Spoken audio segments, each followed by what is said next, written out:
So we have landed. It's about time, and YouTube has caught up with me. Hopefully this is actually streaming out nicely, because I'm using an entirely different service today to do it, and it seems to be working. Now I know there's a great big lag there before it actually came on, but it's working now, and it seems to be doing okay. I forgot to have lights on in the background. Hold on.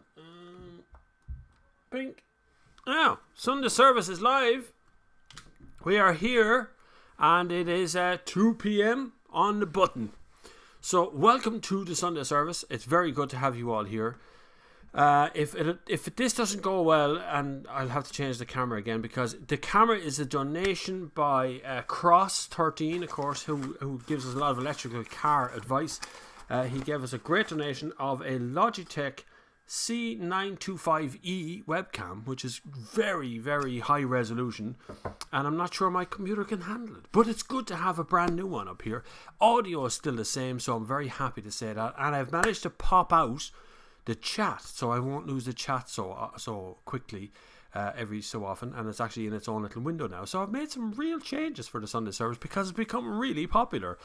More people now watch the Sunday service than listen to most radio shows. Sorry, radio shows. I'm desperately, really, really bad for me to say that sort of thing, but it's true. We've really got a lot of traction now. It's on the service. And last week there wasn't a live chat on the service, because we actually met up as like real people. All came to an event in Midway. And it was really good. Great to meet you. I think there's 20 people there or something. It was absolutely brilliant.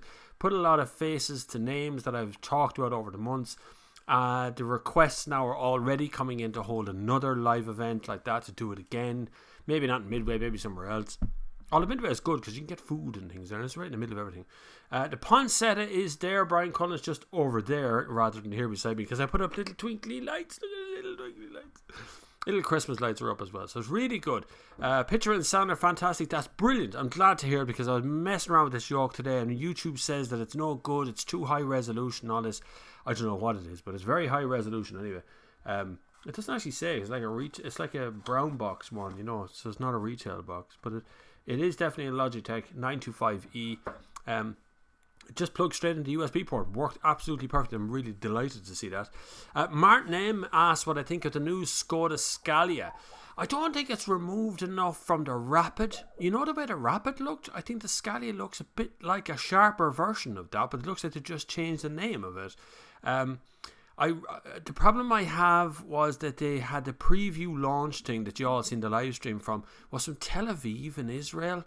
The Palestinians are not treated very well there.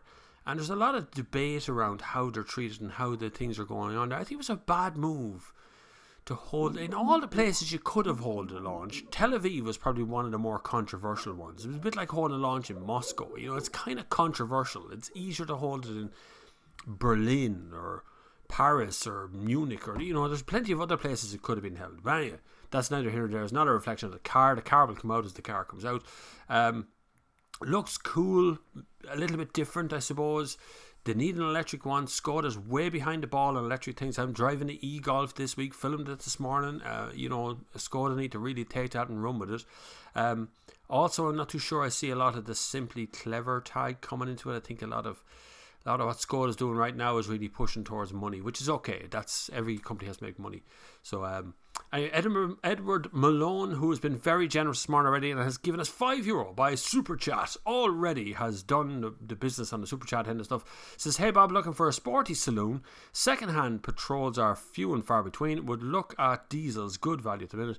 Have an eye on a Giulia and a 4 Series Grand Coupe, but adds to that to say that he has what do I think of the BMW hybrids, 330e. He drives 15 kilometers each way to work on the motorway. Would it make sense for me? No. I find the plug-in hybrid electric thing, oh God, you just have to charge the yoke all the time. You're always chasing the charge, always. Something like 80% of owners of plug-in hybrid electric vehicles don't charge their car. My wife was cleaning the window at the back and just making faces through it. I'll turn the camera around so you'll be able to see that view. So 15 kilometers isn't very much. You could get away with a plug-in hybrid, but do you want to get away with a plug-in hybrid, or would it be better to go with an electric car Do you have longer drives that you could possibly do? You know, there's a lot more to that answer. But I don't think the plug-in hybrid is a great answer. Apart from what Mitsubishi are doing with the PHEV that they have, which is a kind of a generator one, that's a different kind of a system. The BMW 530e have had, and like I say, you're just always chasing the charge, so it's a bit of a pain in the ass, that. I would go all electric. E-Golf is good. i3 is good. The Leaf has its thing. Audi are launching stuff. The Model 3 is coming from Tesla. There's a lot of electric cars you could have out there right now that would do that job for you and do that long drive in the diesel version. So whether you want a diesel or not, I don't know. I think you should probably stay away from diesel at the moment. I think diesel has a future, but I think it's more in the commercial end of stuff, the more kind of long range kind of thing. Anyway, Tim Jenkins says, time to put the kettle on. Good man, Tim. Put the kettle on. I have my coffee already made. See, I have to be here. I just can't wander off in the middle of this and just make a cup of coffee. So I have to bring it with me. And so it's here, and I have water and everything. Just got a message. And another thing asking where the lights come from. They're actually these.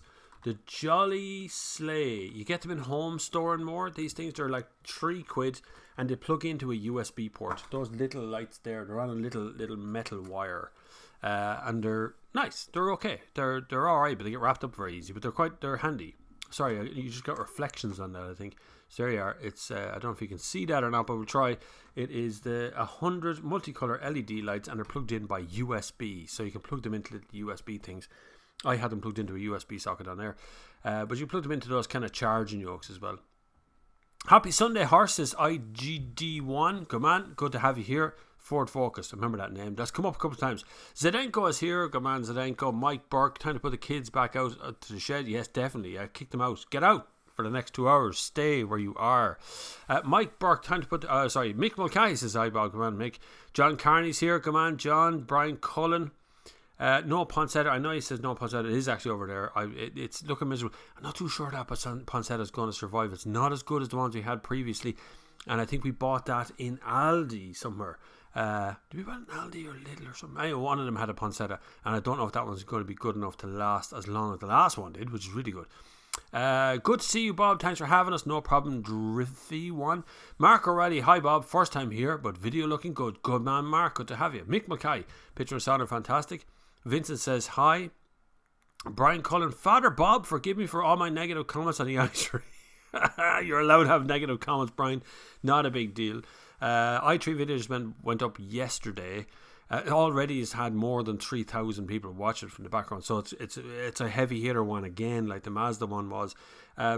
My channel's grown very fast, very quickly right now. I'm not sure why, whether it's just this time of the year people are looking for cars, or it's a Sunday service influence, or I'm not sure, but it's all working at the moment. And i3 went up yesterday, and a lot of comments, like 90 comments in about 5 hours, which is quite high as well, which is alright. That's fine, I can live with that.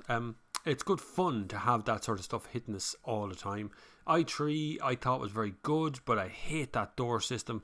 Really drives me nuts to get in and out of a bloody car. And then, because I have an older daughter, Sophie, she's 10, she's well able to get herself in and out of any car that we have, but she can't get into the back seat of that car and open the front doors. It was painful. It was annoying, actually, really, for the i3.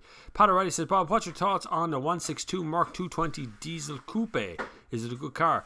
I kind of like Mercedes 220s. They're nice, like, they're all right. But you have to kind of go all in Mercedes, because none of the controls are in the same place as anyone else's, and there's just a lot of badge goes on as well in Mercedes. There's a lot of effort goes into that badge. Now, whether the longevity, I think the warranty for Mercedes in Ireland is absolutely miserable at 2 years. I mean, it's just miserable. And I know Mercedes said, but nobody wants any longer the warranty, still sell cars. But seriously, 2 years? Come on. Seriously, you must have more confidence in your brand in 2 years. You could easily get 3, 4, 5. I mean, look at Hyundai, 5 years. Kia, 7 years. Mitsubishi, 8 years. Where's Mercedes coming into that warranty? But that said, nice car. 220 is okay. I like the C classes. I like the E classes. Not too keen on the S class. But the rest of the range is okay. Don't go any smaller than that. The A class is... you pay a lot of money for a lot of little bits in that, and it doesn't feel any better than something like a VW Golf. Pat O'Reilly, Vladimir says, hi Bob, should we refrain ourselves from buying diesel cars? Will they be thoroughly banned? They won't be banned. So here's my rational thinking on that. So diesel, first of all, I had an Audi A6 recently, and I got into it, and it said 1,230 kilometers to empty, one tank. Now that means I could get in and just drive consistently around Ireland, probably 3 or 4 times around the coastline, and still not be really out of fuel. So, like, it's this gigantic long range thing that diesel does incredibly well. And you have the tax system that's set up to cater for diesel more than petrol and more than electric. And you got all these other benefits that work with diesel. So I think for the next 3 to 5 years, I don't think anything really is going to change much in diesel. I think diesel will still output at around the same rate. It'll fall off. There'll be less of people wanting it, but it'll still be sitting there. And then petrol will start to gain. The problem is petrol is very high CO2. So our CO2 emissions are rising because we're buying more petrols. So diesel is low CO2, low NOx. If you're buying a brand new EU6 and a forthcoming probably 7 at some point, you could stand behind a diesel, you can't smell it anymore. It's so quiet, it's so nice, it's just a pleasant thing. People are cutting the DPFs off, that's a problem. But diesel is very sensitive. So if you don't service it regularly, you're going to end up with a broken car. Electric's not sensitive. You get into an electric car, you just drive till it's empty and you fill it up and you go again. There's no servicing. If Cross was here, he'd tell you 220,000 kilometres or something he's done in an i3 and had one service, I think, the whole time. So there's no need. It's not going to get banned, but I think you will need a special license to buy into diesels and petrols and ICE engines after a while. I think we'll start to move towards what Norway did. And Norway weren't very clever with the way they did it. What they did was they taxed the crap out of diesel and petrol cars, and that made electric cars look cheap, and so everybody bought electric cars. That's how they did it, but it won't be banned. Niall Burke, good afternoon. Shane, good afternoon. Well, I just skipped over there. FM Carve, diesel lives. Yes, it does, and it's going nowhere for the next 3 to 5 years. You're not going to have a problem with diesel. But long term, you want to hold a car on for 10, 15 years, you're going to buy something now. Ooh, go easy, because I just think you're going to be stuck with it at some point. Mark, that movie I saw as a kid years ago on the telly, The Battle of Midway, Happy Christmas. Great movie. I was watching the European Championships a minute ago. Our runners are there. Kerry is over there. What's her last name? It's a good question, actually. Kerry Run. I'm going to make a video with her soon, but I only know her as Run Kerry Run because she's on Instagram as that. Exactly. Kerry O'Flaherty. She's a brand ambassador for Kia, and I'm going to be talking to her soon about running and how to run. And she's a European champion. She's an ex-Olympian. All that stuff. Pretty cool about that sort of thing. 32 innovation. 32. There's me not pronouncing my THs properly. 32 and a third. No. Hey mate, what do you think of the Kia Hyundai dual clutch transmissions? If you want a long living car, buy a manual. Manual cars, or standard transmission as they're called as well, tend to live longer than automatics. Automatics tend to die out sooner. But Kia Hyundai dual clutch one is the same as the Volkswagen DSG dual something DSG, whatever is gearbox, dual synchronous gearbox, something like that it stands for.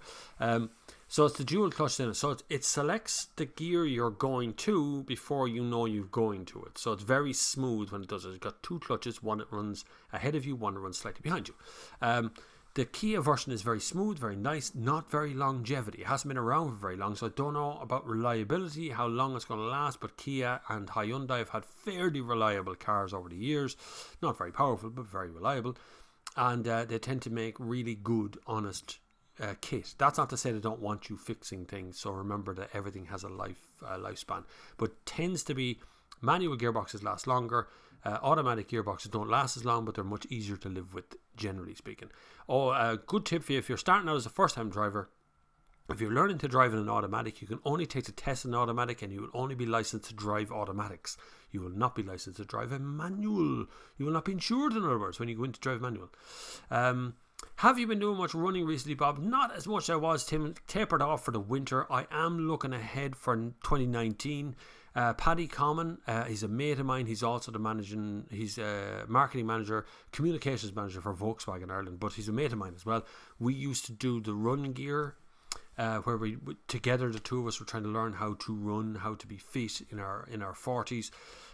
We stopped doing it maybe 12 months ago for a little break, and we consistently, people ask us when we're bringing it back. So we might bring it back for next year, and maybe I'll take on a marathon. I'm looking at a marathon right now. I don't know whether I'll do Dublin Marathon or Cork Marathon, or I'll do maybe London Marathon or something else, but we'll see. I don't know. I'd love to get a marathon. There's a marathon in me. I'd love to get it out of me and have that done. Whether my feet are bleeding or at the end of it, I don't know. But I'd love to get it done and get out of the way. But I have been training. Myself and the wife did a good run. You see it on Instagram. We did a run over the top of Slieve Blue Mountain. We have a 7 to 10k route over the top, and it's quite hard to do, but it's good fun. But I love running. Absolutely love it. I definitely don't do enough, and I definitely don't get enough time to do it either. Which is a bit of a problem at the moment. Is just winding up for Christmas, trying to get all the videos filmed while there's still a bit of daylight left, trying to get everything done, everything. There's so much to do at the moment. Not that I'm complaining, no complaints. I'm having great crack doing all this. Mark O'Reilly, Tesla Model 3 coming late 2019. It is, supply is an issue there, Mark. I've seen that mentioned on the i3 thing. A fella says, wait till Tesla gets to Dublin. Tesla are already in Dublin and selling cars. They just don't have supply. They don't turn out enough cars. They cater mostly for the American market. They are a very small player in the European market. They tend to stick into countries like Norway and things where they buy luxury cars because they earn so much money because they're so rich. But down here, we haven't even got a proper price for the thing yet. There is some prices announced, but they're like European-wide prices. We have different taxes and things on here. I'd like to see Model 3. Tesla don't tend to give out press cars. They tend to have someone sitting beside you every time you do a press drive. It's very Tesla. They don't want you talking about their car unless they've filtered it already. So I don't believe a single review I ever see of a car. I don't believe anyone's review of the car. Even my own was filtered. I had the marketing manager from Tesla sitting beside me while I was reviewing a Model X. It's like, I don't care what I was saying, but she'd interfere in the middle of what I was saying. Laura, she's a lovely woman, but they're very, very interior for themselves. So I don't know. I don't believe everything I read about Tesla at the moment. You'd love to sit down and make him understand what it means to be a car company, but I don't think that's what he wants to be anyway. I think he wants to be a battery manufacturer. So that's my own thinking. Jamie Canan says, what is the most affordable electric car? It's hard to say because they're all kind of around the same price, funny enough. Even when you look down at the Renault Zoe, which seems to be the most affordable one, it's actually not far off the price of all the rest of them. It's not really that much cheaper. The biggest problem, Jamie, is the price of batteries and the price of the electrical components in batteries. Batteries mainly, though, because no car manufacturer actually digs its own lithium ion out of the ground. It's always done by another company, and then it's turned into a battery, then it's flown all over the bloody world. It makes its own horrible footprint, and then it's slapped into a car. But there's only so many of them to go around, so the price is quite inflated. Plus, there's an assumption that people who want to change to an electric car tend to be a little bit more affluent, and so they're willing to pay a little bit more. And then you have every company that's competing. So there isn't really a properly affordable car. And even when you look at the Nissan Leaf, when you take off all of the discounts and grants and things off it, it's a 40 grand car. Like 40 grand. It ain't cheap. That e-Golf is nearly 45 grand, which take away the grants. The grants amount to about 8 to 10 grand. If you're a taxi driver, it's free. The basic car is free. If you're a business owner, you can write off the BIK up to the value of 50 grand off the car, so it's almost free there as well. So there's a lot of benefits to it. Really worth researching if you think you can manage to get an electric car and your mileage is down. Like I could definitely get away with a Generation 1 Nissan Leaf or a Renault Zoe Z, the original one, or the Fluence ZE. I could definitely get away with the range that they put out as our main car here, because we really don't travel that far. And it's so easy to get a charge these days, relatively speaking. My house is less than 3 kilometers from a fast charger, one of the fast chargers, like we met in Midway. So 4 kilometers away, or whatever it is, not very far anyway, from that fast charger, where I can fast charge in 30 minutes to full, basically. So it's worth investing in if you have the infrastructure in your area. But don't forget, the ESB are looking to start charging for electric on-street charging from next year, from 2019. I'm not sure it's a good idea, but we'll see. A lot of other journalists are against me. Think they're very, yes, I think they should charge, they should invest in the infrastructure. They won't. They're going to try and turn a profit. Andy McAfee is in the house. Better late than never, he says. I am back from my shopping trip to the big city of Oma. Kip. That was his words. Don't write in if you're from Oma telling me that I said it for a Kip. Andy McAfee, contact him, care of thenextgear.com. Paul Guilfoyle says, what's your favourite in-car tech? Has to be active cruise control. Absolutely love active cruise control. It stops you speeding, keeps you safe, feels secure. It's gorgeous, just a lovely thing to enjoy in a car. After that, a decent stereo. You know, I don't care if it's Apple CarPlay or it's just Bluetooth or Android Auto or whatever you want to call it. I don't really care about that part. It's the sound that comes out. I don't really want a big thick bass, and I don't really want two tinny speakers. I just want a decent audio level. It's not that I'm an audiophile by any means. I like a good sound. I hate when you plug in a stereo and it comes out all tinny or horrible, or vibrates the entire inner of the car so the whole dashboard is moving. I don't like that either. There's Jared. Jared, I was just texting you a second ago. How are you? How's it going? Shane Houston is in the house. David Thompson is also here. I don't even know. I'm missing the screen that shows me how many people are actually here. So there's a lot of people here now. Have I missed the diesel chat? Afternoon, Bob. You have not, William. This diesel chat will continue on for the rest of the service. We will make sure that everyone's aware of what to do with diesel and how to treat it. Next 3 to 5 years, don't panic. After 3 to 5 years, we'll have to see where we are at that point, but I foresee a short-term future to ICE engines, so internal combustion engines in the long term, up to 10 years. I think we have a bit of a problem there. I think we'll have to change. If we had 50% of the market electric, not now, but over the next 5 years, if 50% became electric, I think we'd have a very safe future for the internal combustion engine. I think it would be a great benefit to the environment and to the people out there. Because half the cars on the road would be putting out no emissions at all while driving. And the other half of the cars on the road would be putting out very low emissions in their EU5 and EU6, particularly EU6 rating that's out there. So, we'd have a much cleaner air quality and environment in general in Europe, and we do need that.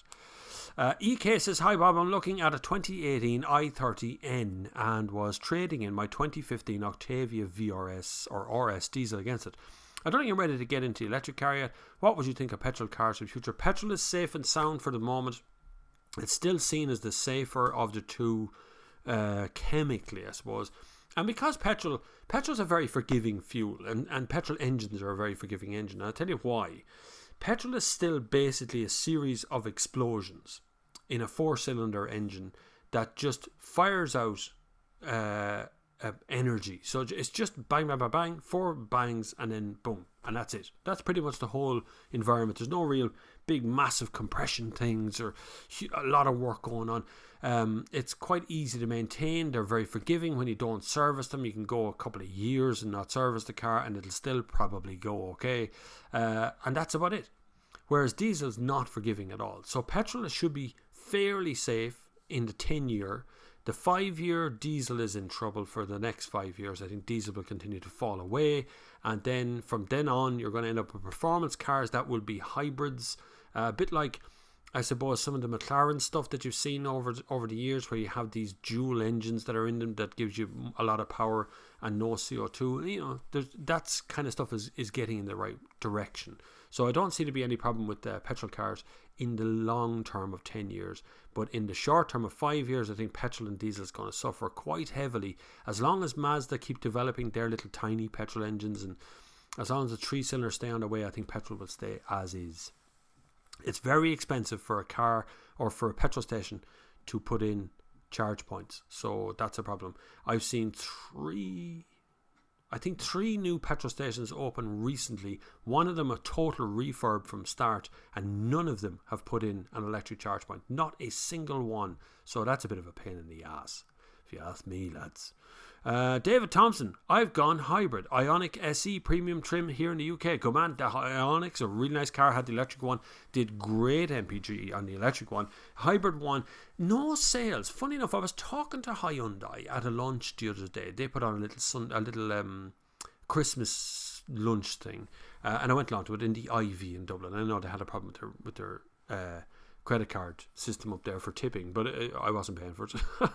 It was very nice, the Ivy. But Hyundai was telling me about their Ioniq sales, and largely people are either buying the petrol one or the electric one. Most of the electric one. The hybrid one has not really sold at all, funny enough. So that's where all the sales are going, into the electric one and the hybrid one. So you're definitely not alone, David Thompson. That's just speaking from Ireland, of course. Because Hyundai did the 3 cars. You can buy a diesel, I think you can get a diesel one even, diesel, petrol, hybrid and electric all in one model of car. Pretty cool. Andy Era says, hey, whoa, that just hopped up on the screen. Sorry, Andy, I'm coming back. Oh my God, there's so many questions. I always fear when I jump forward, I always go, oh my God, there's so many questions to answer. What do you think about the new 3008 1.2 Pure Tech or hybrid one that comes out later this year? Thanks, well done for your channel. Thanks very much, Andy. 3008 is a lovely car. 1.2, I really do have this problem with small engines in big cars. So like the Karoq with a 1 litre petrol, oh God, at the strain that petrol engine must be under. And the same for the 1.2 Pure Tech. It is a great engine. It's a brilliant thing inside the 208 or the what's that other small one they do as well, the 308.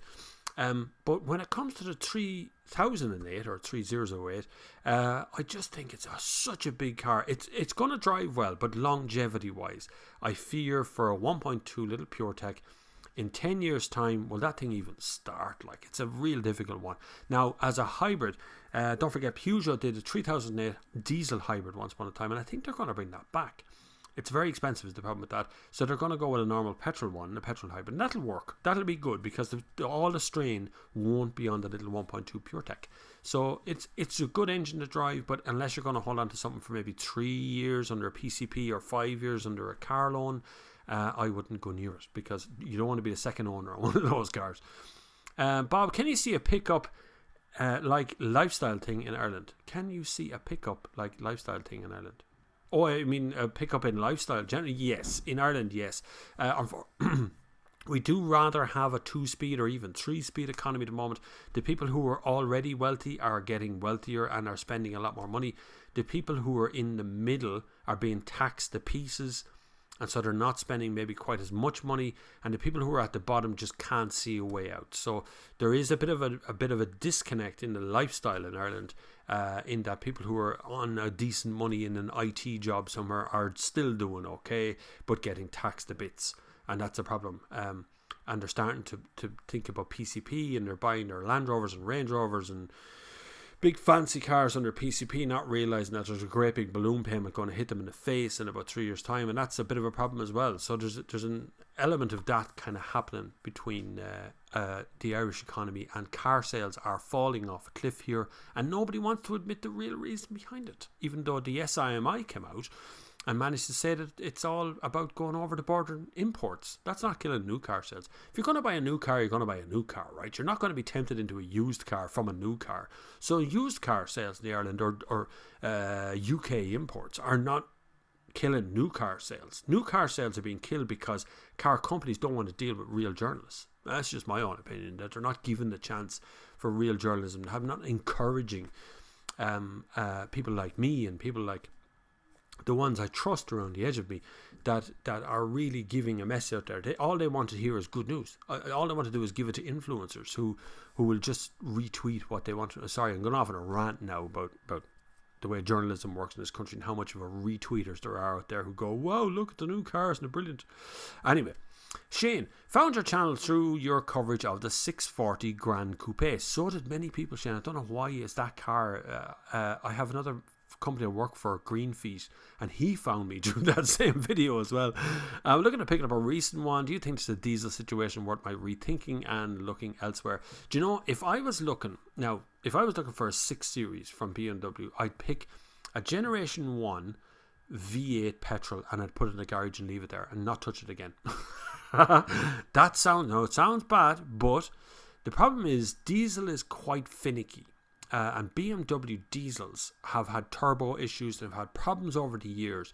And so unless you're willing to step up and spend the money on keeping the thing in good condition and making sure it's well serviced and looking after, it's definitely going to give trouble. And I know that's really hard on BMW. I'm sorry, BMW, but that's the facts, is it has to be looked after. If you don't look after it, it's definitely going to cause problems. But the 640 Grand Coupe is still, in my mind, one of the finest cars you can buy in that segment. It is a beautiful thing to drive. It looks fantastic. You feel like you're arriving at a movie premiere the whole time everywhere you go. That noise that it makes, I know some of it's filtered electronic, but it doesn't matter. It's just a gorgeous thing, Shane. So if you can afford it and you can afford to look after it, do me a favour. Find the car you're looking for in the used car market, get the size of the tyres, and go off and price the tyres, because that is the one thing you are definitely going to have to change every couple of years on the car. Even if you never serviced it, you're still going to have to change those tyres, because they're going to go wearing out and you won't be able to pass your NCT or MOT or whatever that you're doing. So that's a great way of doing it, is just go off and check the price of the tyres first. Do you like the sign, by the way, with the little things around the edges? It's quite nice. Sunday service Christmas thing. It was remarked on the other day. I'm sitting too far over to that side, am I? So you can't see the sign anymore. Move myself around. Anyway, JV, my dad is looking to buy a new car at the moment. He's looking at the VW Tiguan and the Volvo XC60, both of them in all-wheel drive version. He has to tow a horse box with one or sometimes two horses. What do you think? I think he needs a big engine. That's the first thing anyway. There is the biggest engine in those ranges, what you're really going to need. Tiguan, if I remember correctly, is a 2-litre diesel. 175 or 85 horsepower is the highest horsepower out of that. Really good. I had a Tiguan Allspace early this year, sometime in March. Drove around in the worst weather with snow and ice and everything, and the all-wheel drive system worked 1,000,000%. XC60 is probably the better looking of the two cars, but Volvos tend to be fairly expensive for anything useful, and to repair they cost a bomb. So from those two, from your choices there, I would pick the Tiguan. I can never say Tiguan. I always have to say Tiguan. But I would pick the Tiguan out of those two. It's a pleasant car. It's a plain car. It's a good car. Gets on with its job. You got a decent tow hitch thing in the back. Volkswagen know a good thing or two about four-wheel drive and all-wheel drive systems, so you shouldn't have any problems with it into the future.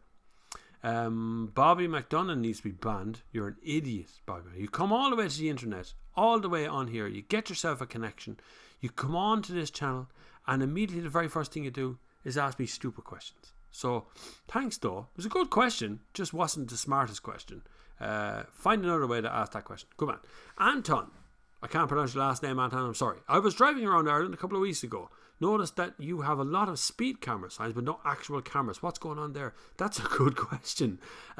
We are entitled, or when it started, we put in the speed camera van. So like the Gatso van would have been called. It's not Gatso anymore, but it's a similar system.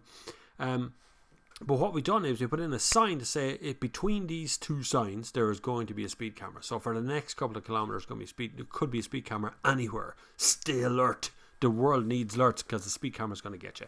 And that's really what it's about. So the deal was, we're going to put speed vans on a road, but we're going to warn you where they are. But they won't always be there. So the idea was to keep you on your toes so you'd never speed. Whether it's had an effect, I don't know. I really don't know. I really wish people would flash each other when there's a speed camera around. Seriously, just flash your headlights at the car that's coming towards you to warn them a speed camera's there. It really does help, honestly. You don't want persons to get 3 points, 3 penalty points and all that. So anyway, but that's the only reason, Anton, you are warned they are there. Nice cup of coffee. I'm sure it is nice when you're watching on the podcast, which will be out next week.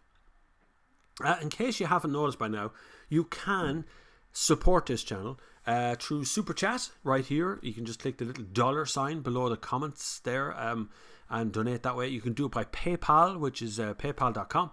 My email address is bobflav@thenextgear.com, and you can support it that way. Or you can do it by Patreon. You can go over to the Patreon website, where there's links below in the comments, by the way, if you really want there.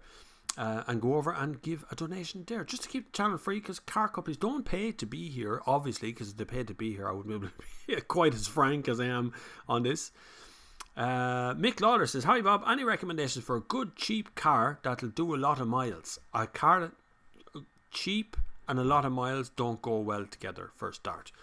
If you want to do a lot of miles, you need a big engine. Big engines last longer. Just that straightforward.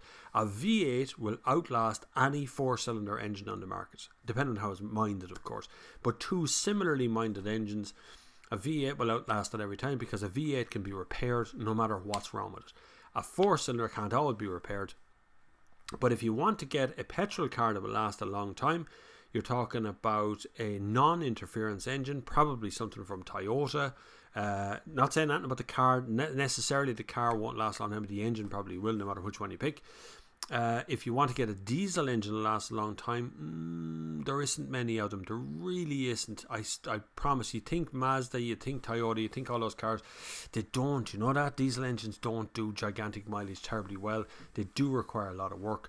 You will find the older diesel engines will do okay when it comes to NCTs and stuff, but the more modern ones, the tolerances are so fine, it's quite hard to mind for yourself. I would buy, if you're not fussy about kind of cars, go back to Avenzas, go back about a decade, less than a decade, and you'll find their D4D engines there that are absolutely outstandingly good for fuel economy and also for longevity. They'll last forever. And I know that won't be the greatest thing I've ever said, but go back there. If you really want something, go back to Toyota Carina, the last generation of it, a 1.6 what was it, 4 FE engine, something like that. I think it's a 4 FE engine, and that is ultra reliable. Will go round the clock several hundred times, just because you have to go back a bit to get the more reliable stuff. So sorry about that, Mick, but that's as best as I can do. Really cheap, he says. You'll pick up a Carina for $1,000, 1,500 quid. If you want something smaller, go a Micra, around 99. Came with a timing chain, 4-cylinder engine, really easy to service. You can do all the work yourself. Any of them, but you will find rust on a Nissan. You just will. They do rust. VW Fan has come. Hi Bob, what's your opinion on the EU proposed regs to include a black box in cars recording speed, location, etc. Meant to help crash investigation, as is a nanny state going overboard? First of all, they're already doing it. A car is already, for the last more than a decade, recording your speed. If you have a sat nav, it's already recording your location. If you're looking at recording actual footage or something, you're putting in dash cams, and your phone is doing it too. Now, I'm not legitimizing the idea that this has to be done, but what I'm saying is it's already happened. It's just secretly done, so it just can't be accessed by insurance companies. Now, insurance companies are driving this system, this idea of putting a black box in a car to record all that, legitimately record all that, and share it for crash statistics and insurance companies. I would completely be against that idea, that any of that information can be shared. Right now, if I crash my car, there's no guard has access to the last 20 minutes or half an hour of footage without my permission. And even then, he would need a mechanic with an electronic device to plug into the car to be able to record its maximum RPM, how many airbags went off, all that stuff that needs to be recorded. So totally against the idea that my driving systems can be used against me at any point in a court of law, for instance. No matter what happens, you got to investigate and get testimony and do it properly. You can't just rely on a car instantaneously. I mean, what happens? I'm driving on a road, I'm speeding, and the car gives me a fine? That doesn't make any sense. It's completely wrong. Totally resist that one. Totally resist any sharing of information without your permission, even if it gets you better insurance prices. I'd rather pay more for insurance and not share any information with the insurance company. Simple as that. Eric Watcher says, like the i3 video, Bob, very practical. Would consider it yourself? No, I would not. The i3 is definitely off the cards for me because of those back doors. I love the car. If it was 4 normal doors and then a lift gate on the back, I'm 100% with it. I love the design of the thing. But because of that carbon fibre tub and the way it's built and the way that back door is part of the structural integrity and the way the seatbelt is in that back door, it's just too much effort. If I was young, free and single, or even just a couple, no kids, it would be okay then. Your mates in the back and I'll be a bit of crack at that stage, be fine. But when it's lashing rain and you just want to get someone out from inside the car, and you have to get out so they can get in. I might as well have bought a 3-door, like, just a pain. Mark O'Reilly, agree, active adaptive cruise control has slowed me down considerably. Great invention. It is brilliant. Even at just ordinary cruise control will slow you down if you use it, but you got to use it. People speed a lot these days. I regularly see parents, I'm not targeting women or men here particularly, but I regularly see parents on the M7 going up to Dublin doing 140, 150 kilometres an hour, kids in the back, and they're zooming along in the outside lane, and they're in a hurry to get their kids to school or something. Leave earlier. What's wrong with you? Do the normal thing. Just go at a proper speed. As the road dictates. Don't be speeding. You don't need to be. Mike Burke. Hi Bob, I started looking at used EV adverts out there out of curiosity. A lot of people are doing that. I see cars being advertised with battery owned, not leased. I'm sure you discussed before. What's the story with that? So it's a Renault specific thing. When Nissan came out and brought out the Leaf, you bought the Leaf outright. But to make the Renault Fluence ZE and Zoe seem cheaper, what happened was you bought the car, but you leased the battery. So you had effectively two agreements on the car. You bought it from Renault, which you could finance through the Renault bank, and then you leased the battery. Now, the object was good. The thought process behind it was actually really good. Because if there was any giant leap forward in battery technology, you could just get a new battery. That's all that happened. You could get the longer range, the most up-to-date battery. If anything went wrong with your battery, just go back to your Renault dealership and they just drop it out and put in a new one. That was the plan. And also Renault was doing these systems where you're crossing Europe and you just drop into a Renault dealership, they drop out your dead battery and put in a live full battery, and off you go again. And it was a really good idea. But the uptake on it was tiny. People were not really interested in paying a lease on a battery and paying higher purchase or PCP on a car. And also, Renault threatened, when I remember sitting in the press conference and going, what happens when I default on the payment for the car? When I decide I'm not going to pay any more fees on the car, what happens to the battery? Or vice versa, what happens if I stop paying the lease on the battery and I'm paying the lease on the car but not on the battery? What happens? And they said the immortal words that we could turn off your car. So I got very concerned by that and asked what that meant. What it literally means is remotely they could disable your car in your driveway. And I was very concerned by users out there who could be possibly in a situation of being able to turn off your car. It seemed terrible. But that's what happened with Renault. Now they've cancelled the system in the UK, so there's a pile of EVs that were previously leased are now not leased. Now they own the battery, and they've come up in the used car market, so it's no big deal. Please though, if you're buying a used EV of any kind, even a used hybrid like a Prius or something, go to the main dealer, pay the money to have the battery tested. They have a diagnostic system that plugs in and they can test how many cells are still operational in the car. It should be above 90% at all times. You should never drop below 90% of the battery operations at any one time, because you're just reducing your range the whole time. But have your car checked, EV, have it checked properly at a main dealer. Go in and pay whatever they ask for. 50 quid I think or something it is. It's not much anyway. Brendan Gallagher, you can actually buy, by the way, you can buy a diagnostic system on Amazon. There's a couple of good ones. There's a Bluetooth one, which I think costs 500 or 600 quid, but there's actually one that costs like $9.99. Will do the same job. It's a wired one. It goes into your diagnostic thing. I don't have one, but I've seen them, loads of them, and I've seen lads use them. There's loads of them around. You don't need to go to a main dealer if you don't really want to, but I do advise going to one because they are trained for it. Brendan Gallagher, mobile speed cameras mounted in vans in the zones between the signage, cheaper than a fixed camera, also adds the element of surprise to catch more motorists. It's a shame, it is a shame though, Brendan, even with your words there, the way you've used the words, it's not what you're saying, it's the way we've been programmed to catch you speeding instead of prevent you speeding, which is what I'm much more interested in, preventing people speeding instead of catching them. If they're not speeding in the first place, you're doing your job well. If you're managing to catch 10 or 15 speeders a day, then you're not doing your job as a speed enforcement officer or as a company who are designed to stop you speeding. They shouldn't be catching you, they should be preventing you. Barry Hughes, any thoughts if the motor tax system is going to change again to drive everyone out of diesels into EV? I would suggest that's definitely going to happen, Barry. Anything that makes the exchequer money, they will go after.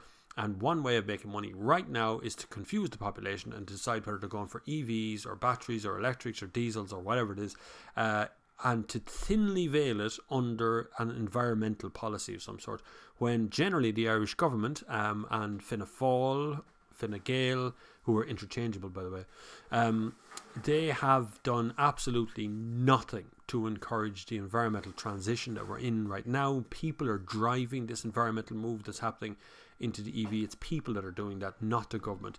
There's no incentives whatsoever coming properly from the government to do anything useful. But I would like to see people, I'm not trying to drive people out of diesel, but I would like to see people make an informed decision. An informed decision is much more important. That's where journalists like me come into it. That's where journalists like Eddie Cunningham, like the Irish Times, journalism, where we can sit down and look at the facts and figures and think about which one is the best option for our users to make. It's not about advertising or otherwise. So at the moment I'm on that kind of rhetoric of let a journalist be a journalist and let them do what they have to do. But right now I would have to make an environmental decision in EV, and plus a commercial decision, in that we have a car sitting outside the door that does 4,000 or 5,000 kilometers a year. I could easily replace that with an electric car. I could replace that with a bicycle. I could cycle further than that. But yes, you will at some point, Barry, be driven out of your diesel car into an electric car through financial ways. Connor Nugent, there's charging for charging in 2019 for DC fast charge and 2020 for AC charging. There will be, we've no idea really what the price, whether it's going to be a monthly fee and then you pay per use or something, or whether it's just going to be a pay per use. What I would like to see necessarily would be we stay in the same system we're in. So we've only got one card in Ireland. When you get an Electric Ireland card or ESB card, that's the only card you need to open any public charge point, and that works really well. If you try that in the UK, you need 5-6 cards to open all the various kinds of ones that are there, and in Europe multiples of that, you need 18 to 20 of them. So I'd necessarily like to see one card, but what I would really love to see would be a card that you could put some credit on, like a Leap card. You buy 20 euros worth of electricity on your card, and you go to public charge point and you press the thing, and it just subtracts what you just used from your card. So you're in control of how much money you're spending, instead of this kind of constant tap necessity. And it all goes onto some ESB bill, mythical one in your house, and you have no idea how much is actually being used or how much is being charged to you. So that the credit card system would be much better for me than I'd like. Mark O'Reilly, but the cows would still be farting. That's true. That is where most of the CO2, well, particularly in this country, we have an agricultural thing where cows, it's breathing. It's just breathing. They put out methane, and it's just CO2 and methane emissions from farm animals, and farming in general is very high. But then you can start to look at shipping, where they just burn millions of gallons of diesel in ships coming across the Atlantic and going to South America. So millions of gallons of diesel is burnt that way. And then once you start looking at aviation, where the jet fuel is just leaving streaks in the sky all the time, which some would say, if there's enough of that going on, it's actually cooling the planet because it forms clouds. Anyway, just me. Jared says, I'm loving the GTE, Bob. Raging I missed the meetup. That was last week. We had a meetup last week. If anyone didn't notice, we were actually all in Midway in Portlaoise from 12 till 2. We sat in out of rain, then the sun came out, then it rained again, then the sun came back out. But it was great crack. Loads of people turned up. It was a lovely day out. We're going to arrange another one late January, probably, if all goes well. I'll tell you after Christmas, or maybe I'll tell you before Christmas. I'm trying to look at some dates anyway. Have a Xiaomi scooter in the boot for when I leave it at the local charge station. Need to pop home. That's a really clever idea. That was actually something I seen at a Hyundai launch once upon a time. Hyundai talked about the final mile. So the idea was, you had your electric car, you drove it to the charge station, and in the boot you'd have an electric scooter that would take you the rest of the way into town. That was the plan, but of course, insurance wise, they couldn't start putting electric scooters into the boot of a car in Ireland. Who's insured? Who would? God, where's the safety equipment and the helmets and the things? Oh my God, it's so crazy. Brian Cullen says, Eric, the i3 practical Those doors are practical. He's getting upset now. You see, Brian's getting upset now by the i3. Windows that don't open, practical. Small boot, no hooks, practical. 50 grand, practical. So there are all the things I pointed out. I did get some flack in it first. Someone was giving out about another review and ended up giving out to me about my review. Well, actually, I mentioned all that. I don't really like the i3.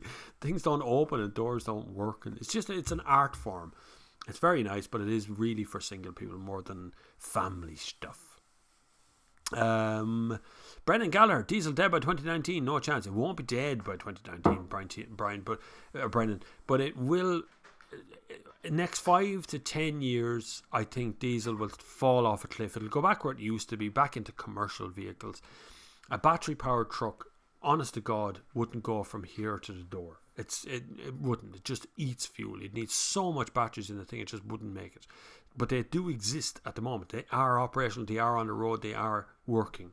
I think we need to think more things like the tram lines we have in Dublin, and more of those kind of trolley buses that follow the electrical wires over their head. They're very clever. You know, they've been around a long time. We know how that sort of stuff works. And that runs on electricity. Very smart.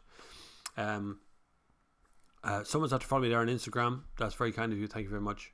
Oh my God, there are so many of you here today. This is an amazing day. You must have nothing better to do with your time.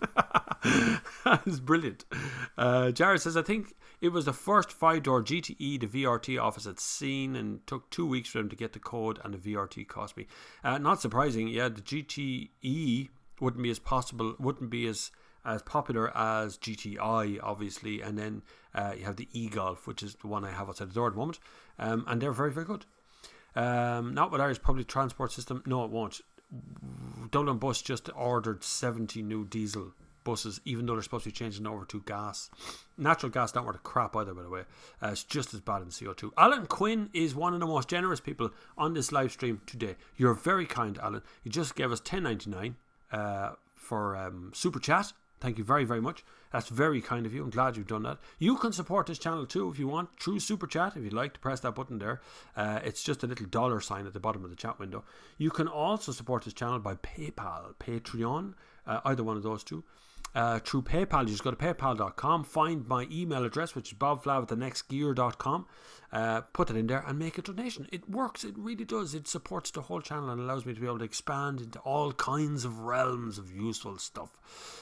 So hopefully you will be able to support the channel in some way or another. Alan Quinn says, happy Christmas, Bob, loving your work. Thank you very much, Alan, you're very kind. There's many more reviews in this channel still to come.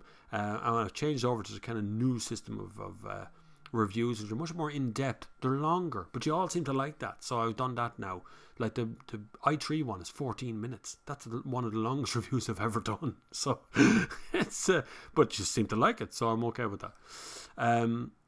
Can you give Jared Jr. a shout out, please? Yes, no problem. We have you on a TV here and are converting the baby's cot into a bed, tools everywhere. I love them things. Oh, I know how to. We bought one of them. We bought one of them, didn't we, Catherine? A cot, the baby's cot that turned into a bed. Remember that thing? Yeah, we bought one of them things as well. I think it's still upstairs somewhere. It's a cot. You buy a cot. It's a cot system. When you're a parent, you get used to these systems. It was a cot system. So you bought a cot, and then the cot could be disassembled and turned into a single bed. So we had one of them as well. So Jared Jr. is helping out there, which is good. Jared, help your dad. Brian Cullen, Bob, did you see my video of the insignia with water cooled doors? Not every car has water feature standards, you know. But that's true, Brian. In case you're wondering where I would have seen that video, and I did see that video with all the water pouring out onto the little jug underneath it, it's over on our Facebook page. We have the Sunday Service Community Facebook page, which you can join at will. It is a closed group because there's a pile of lunatics on Facebook that we wanted to keep out. So we've made it a closed group so we can see who's joined it. But I'm sure everybody here is not a lunatic, so you can join us at any time. 120 people in the house, 132. My God, this is fantastic work. You can join our Sunday Service Facebook community if you wish, Sunday Service community. There is a link in the comments if you want to click on that and go over there and click on the join button. And Andy McAfee, who is in the house here somewhere, will monitor that situation and help you join over there without any shadow of a doubt. It'll all be very easy. But at the very least, subscribe here, right? So when you're here, click the subscribe button, because we do this pretty much every Sunday. And I don't know how many Sundays are left between now. Let me just check my calendar. Between now and actual Christmas Day, we have the 16th, and the 23rd. So we'll aim for doing a special Sunday service Christmas one on the 23rd. 23rd. I'm saying that in an Irish accent again, the 23rd and the 3rd. So I don't know what I'm going to do. I just came up with that off the top of my head. But I'll do some sort of a giveaway. How about we do a giveaway on the 23rd of December? We'll give away some bits and pieces that I have here, and I'll ask some of the car companies if they've got some bits and pieces hanging around the place. And we'll do a bit of a giveaway between now and then. And hopefully you'll be able to support that. We'll do a voucher or something.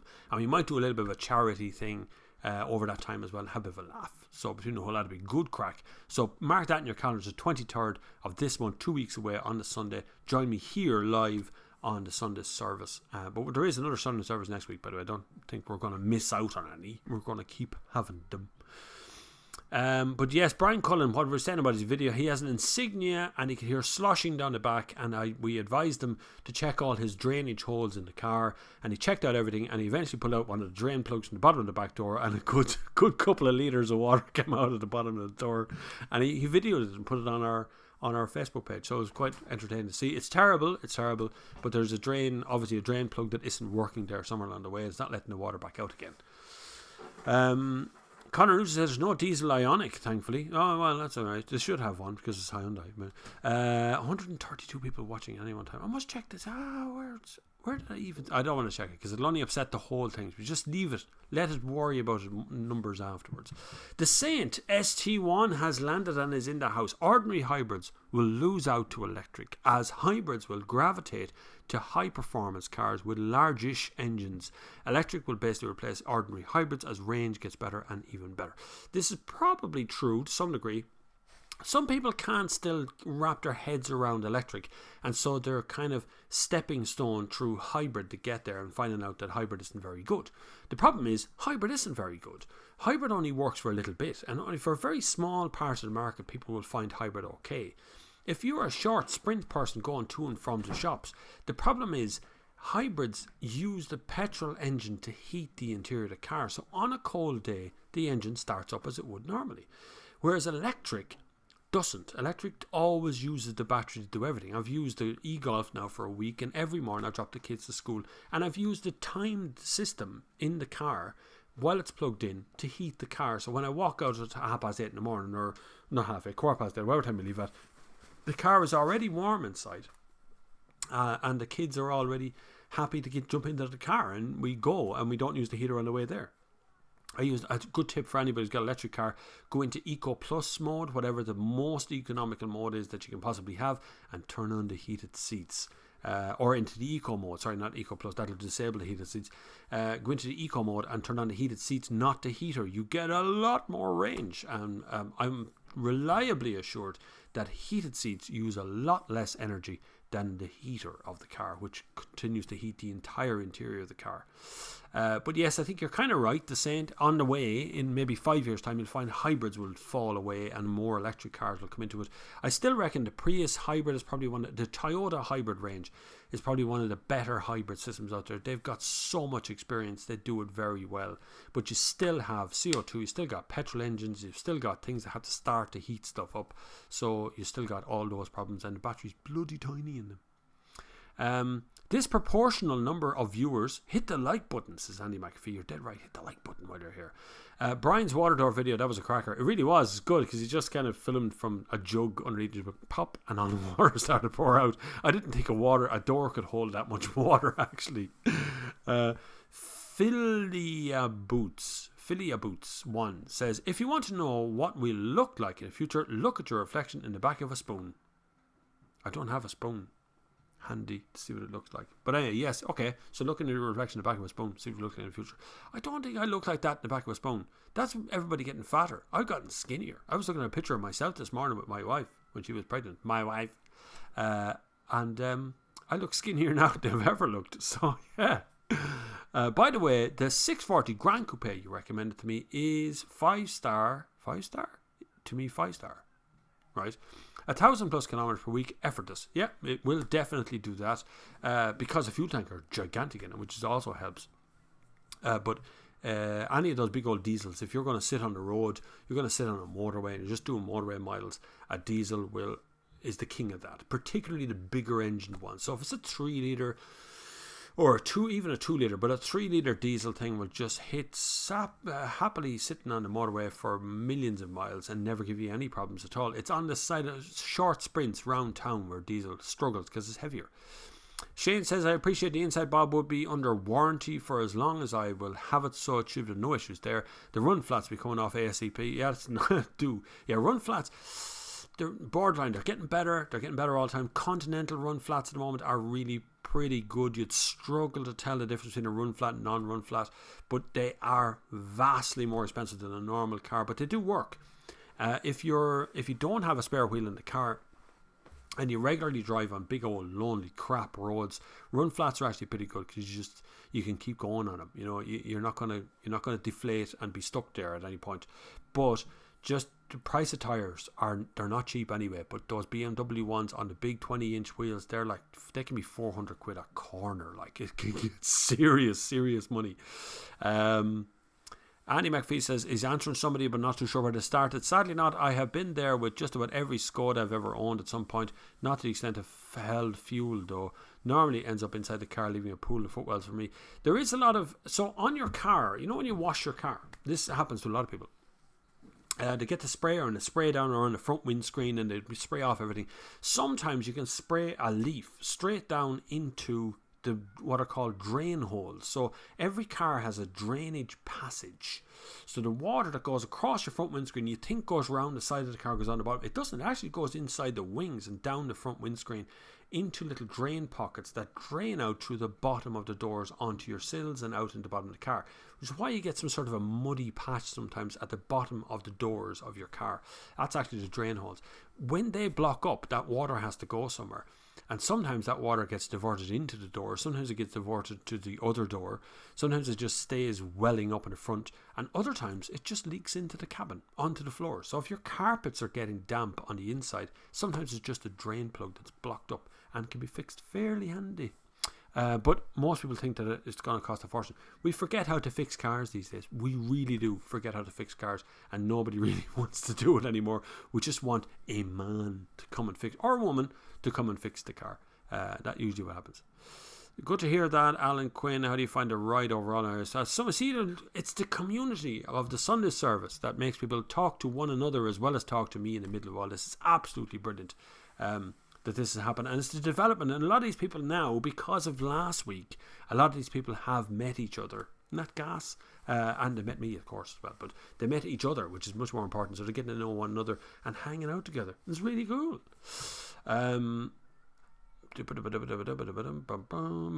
Mohammed Lone says, hi Bob, what's your experience of diesel hybrid engines? In which circumstances are they better, worse than petrol hybrids? They are worse at everything that a petrol hybrid is. There's the simplest answer for you. The only time that a diesel hybrid is better is if you're a very high mileage driver. Then you get the benefit of having a diesel engine, which will do the higher mileage. And in town, you can use the hybrid part. It's in a very unique circumstance. The problem is most of the diesel hybrids are actually small diesel engines, so like 1.6 litre diesels. And you double the weight of the car. So you're putting a big battery pack on the back along with a big heavy diesel up the front. There's no real circumstance where a diesel hybrid is any better than a petrol hybrid. Petrol hybrids they don't mind stopping and starting so much, and diesel take a lot of energy to start. Anyone who's ever used a jump start on a diesel will tell you this, that a petrol car struggles to start a diesel engine, a big old diesel engine, because it's just not enough energy in them. Whereas a petrol engine will stop and start at will. So if you're thinking about buying a diesel hybrid, you're probably looking at a Peugeot, which is about the only diesel hybrid that ever came out, and it's going to be worse at everything than the petrol hybrid. Even Peugeot will tell you that because they've stopped making it. See, Bob's never wrong. Even though Peugeot won't like that, it's a marketing thing. Andy says he's had all sorts of multi-plug corrosion related issues due to this indoors. Never had a bad call to unplug everything and make sure the connections are dry and water seal them again. That is true. If you do get water in the doors, you can, and it happens, and you may not even notice this happened. What can happen is some of the electrical systems are run down through the doors, particularly the speaker wires. Obviously they run into the doors, but sometimes electrical cables are run through a loom. If you open your door out, your driver's door or your passenger door, you'll see there's a rubber a rubber boot that covers everything that goes from the front of the car through the door. Sometimes that boot is quite large and actually contains a good few cables in there as well that run electric windows, heated mirrors, electrically folding mirrors. They're all electrical things. They're all a wire that runs to that handle. And if the water filled up enough, it could get to those connectors and fry the whole system out. It's a matter of connecting up a few spade connectors. Most of the time the door card on the inside comes off fairly handy, so you can usually get that done easy enough. Bob, I wouldn't flash drivers about speed cameras. They shouldn't be speeding. Let them get the points. The best way to slow it. No, I don't agree, Brian, to be honest with Brian. Honest to God, I think we're all in this together. When I grew up in a time where we were all against authority, we all kind of worked together to foil authority's grip over us. That was in the 70s and 80s. And that seems to be lost now. Now we kind of sneer and laugh at someone getting caught speeding when they're only maybe 5 or 6 kilometers over the limit. They might not even be over the limit. It's an odd system. I do believe we should all be looking out for one another. And if you flash your lights as someone slows down, you've done the job of the speed camera. You have done the job of preventing them from speeding. If they don't take the bait and they don't slow down because you flashed them, well then, that's their own problem. Most people aren't really speeding. The ones that get caught aren't really speeding. I got the first 2 penalty points I ever got. I was doing 75 kilometers an hour in a 60, 15 kilometers an hour. What would have happened at 15 kilometers an hour? Same as the second set I got. I have none now. They've expired as well. Second set I got was I was doing 76 in a 50, but I was 100 meters into the 50 and slowing down. So, you can get all sorts of ways out of it, but I think we should all be looking out for one another and all flashing and trying to coax each other to slow down as much as possible. I don't agree with speeding in any way, shape or form, but there are circumstances where these things are hanging on roads looking to just catch you, not trying to help you at all. Dragon GTD, I'm sorry I'm behind in the questions today. There are so many of you here today, it's very hard to keep up with all the questions, so I'll get to everybody as quick as I can, because this was asked at 2:37 p.m, which is over a half an hour ago, so I'm really sorry. Bob, I wouldn't flash drive. Oh, wait now. Hey Bob, love the channel. Rumour says that we won't be GTD in Mark 8. Are we going to lose Sporty Golf Diesel or moving to GTEs? You're right, GTD I think will be cancelled. That's unofficial, by the way. I'm not officially quoting anybody, but I think unofficially, I think GTD, we will see the end of it. I think Volkswagen from 2028 will be all electric. They won't do any petrol or diesel engines. That's a great plan. We'll see what actually happens when we reach. It's easy to say those sort of things, but we're nowhere near 2028 at the moment. It's a long way off. But the prediction will be to get rid of them. It'll be all GTEs up to that point. GTD, I think, will disappear quietly, and not because anything particularly wrong, but because diesels are Germans don't want to talk about diesel anymore. Just that's it. They just don't want to talk about it now.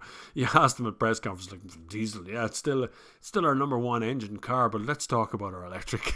So it works out that way. Andy says, I got in the A4 this morning and it was raining. Hit the wipers for one sweep. After I completed, heard something like a pebble fall onto the scuttle panel. Got out, I couldn't see where it went. Checked, blade clean. So you got your blade fell off. I remember when we were first going out, myself and the wife here, we had a Nissan Micra, an ancient old battered yoke, and we were driving home in a really heavy rain from Mullingar, and the 2 wipers went straight over the top of the bonnet, just flew off, just out. We had to stop and go back and find and get them off the road and reconnect them. It was such a crap car, but it was great. We loved it. It worked at the time. There was no NCT back then. I don't even know where those wipers, I don't know if I put them on or they just went on their own, but they just went over the top of the bonnet. It was just one of those memories that flies back there about wipers. Ambrose McGarry, never heard that name before. Come on, Ambrose, welcome to the Sunday service. Click to subscribe. You can support the channel in many ways. Sorry, I'll get the question now. Hi Bob, what do you think of the Rivian truck? 750 horsepower, crazy torque. Anything with 750 horsepower better have crazy torque, because that's a lot of horsepower. It's a great headline.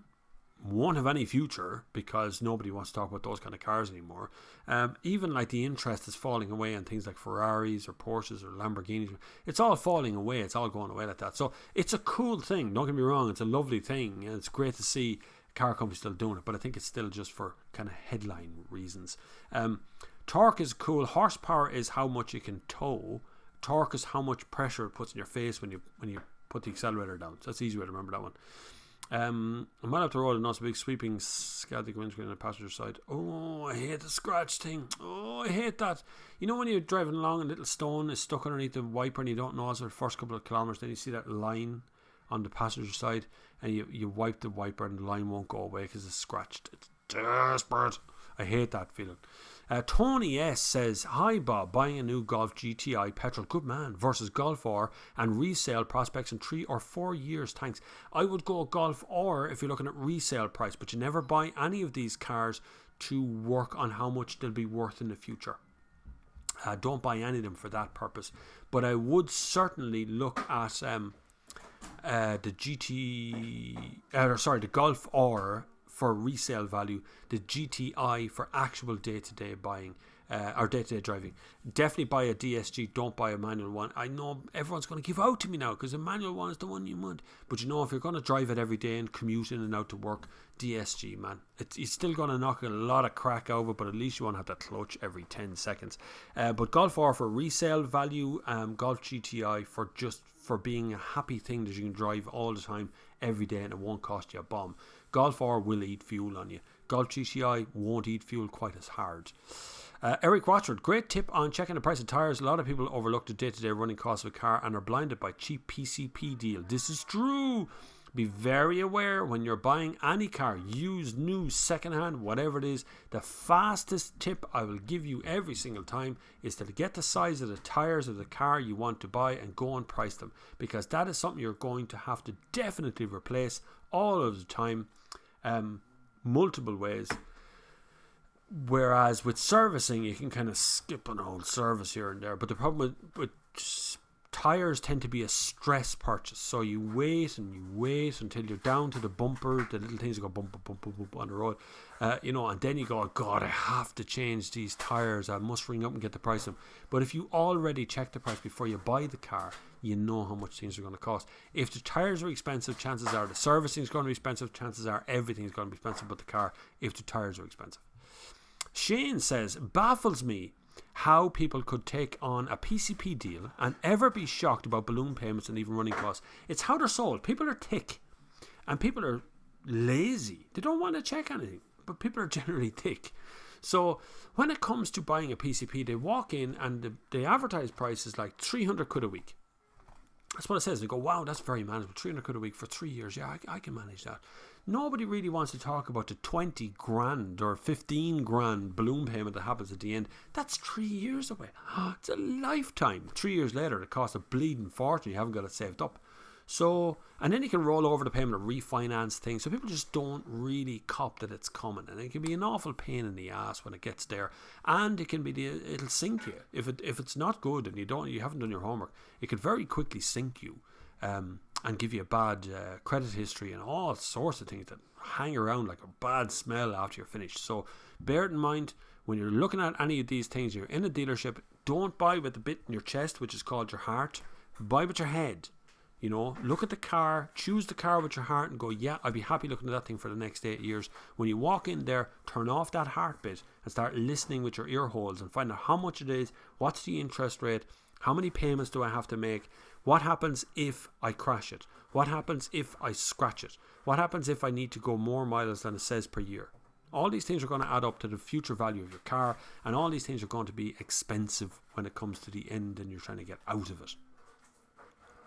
Andy says he's fuming about the scratch in his windscreen. He's never scratched a windscreen before, and Audi call it the acoustic windscreen, perhaps more susceptible and has softer outer laminate layer or something. Chances are that might buff out, and I know it may seem really bad, but I'm sure one of those windscreen guys who can fix holes in your windscreen by putting pressure, they push kind of a gel into the windscreen. They might be able to do something with that. Must be a way of fixing it, surely, without having to replace the whole thing. TomTom in the Netherlands had a high-profile incident several years ago. They sold speeding information to the Dutch police directly from individual owners' sat-navs. See? Never trust a TomTom. God, TomTom, it's always been the same with their sat-navs as well. They get you remotely kind of near where you said you wanted to be. And then it's like, oh, good luck, have fun. And to put in voices. I remember TomTom Ireland gave me a sat-nav with Jeremy Clarkson's voice in it for a loan. was terrible. It was terrible. He must have made a fortune from that, but it was terrible. The sat nav remotely kind of got you somewhere in the region where you wanted to go, and then it's like, yeah, well, there you are. You're here now, thanks to 15 satellites. Well done. Andrew Boag says, hi Bob, great to catch the Sunday service live for a change. If I buy an older Nissan Leaf, is there a modern battery for it? You can. There is an American fella that I know that is recycling Prius and Leaf batteries to make one good battery. So he's taken all of the kind of half chargeable batteries that came from generation 1s and rehashed them into one battery and then resell that on. You can have the battery replaced. There isn't strictly a company in Ireland that's doing that on its own. And there isn't a modern battery replacement because the modern battery is a different shape. It doesn't fit generation 2 battery doesn't fit generation 1 Leaf. It's a bigger battery for a start and takes up more floor space. So I'm afraid you're kind of stuck with the battery that's in it, but you can change the cells out for putting in more modern cells in that shape. And there is quite a little few cottage industries that are getting a bit of traction out there on replacement battery stuff. So it is starting to happen, but it's not in a big way yet, Andrew. If you want to start a business in the near future, I would be looking at the battery system and also the recyclable industry system in general, because it is a place to be. Shane, who is not in the recyclable industry, he works in the cybersecurity, and trust me when I say malicious actors potentially being able to turn off the car is one more minor concerns. I'm absolutely certain that is a big deal. Absolutely certain. I saw Watchdog the other night where people could tap into a child's what do you call them things, Leaf or whatever it's called. It's a little device thing, a little like a pretend computer where the hackers could get into it without any passwords. It was amazing. Once you connect it to the Wi-Fi, they could do what they want. They could take pictures and everything. So I've no doubt in my mind whatsoever, the more electronic and connectivity systems that they put into cars, the more chance there is of cyber threat being able to manipulate and do things within the car system. So you don't ever want them to be able to be turned off, obviously, while you're driving. But if Renault is capable of disconnecting the battery from a car while it's sitting in your car park, then that means it's able to be done by somebody else too.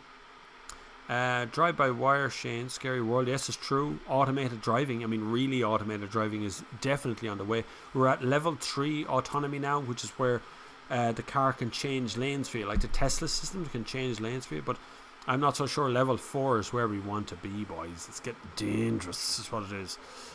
Claudio, but I always make a good face to trying to pronounce somebody's name, but that one's beyond me. Hi from Romania. He says, I have a Phaeton 3.2 VR6. What a car. 470,000 kilometers and the motor has never been opened and it's going very nice. The last days were minus 18 degrees and starts on first key. Telling you, big engines, the VR6s, the V8s, they last forever. They really do last a long time. I remember I got a lift once. Well, a great story for you. I may have told this before. I'm sorry if I have. I'm getting old. I forget what I've told you before. I went to a launch of, I forget what the car was, but I couldn't fly straight to the launch because I was coming from another launch. So I'd landed in Paris.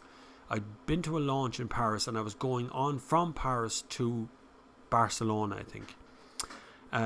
But the launch wasn't in Barcelona. It was in northern Spain, but not Barcelona.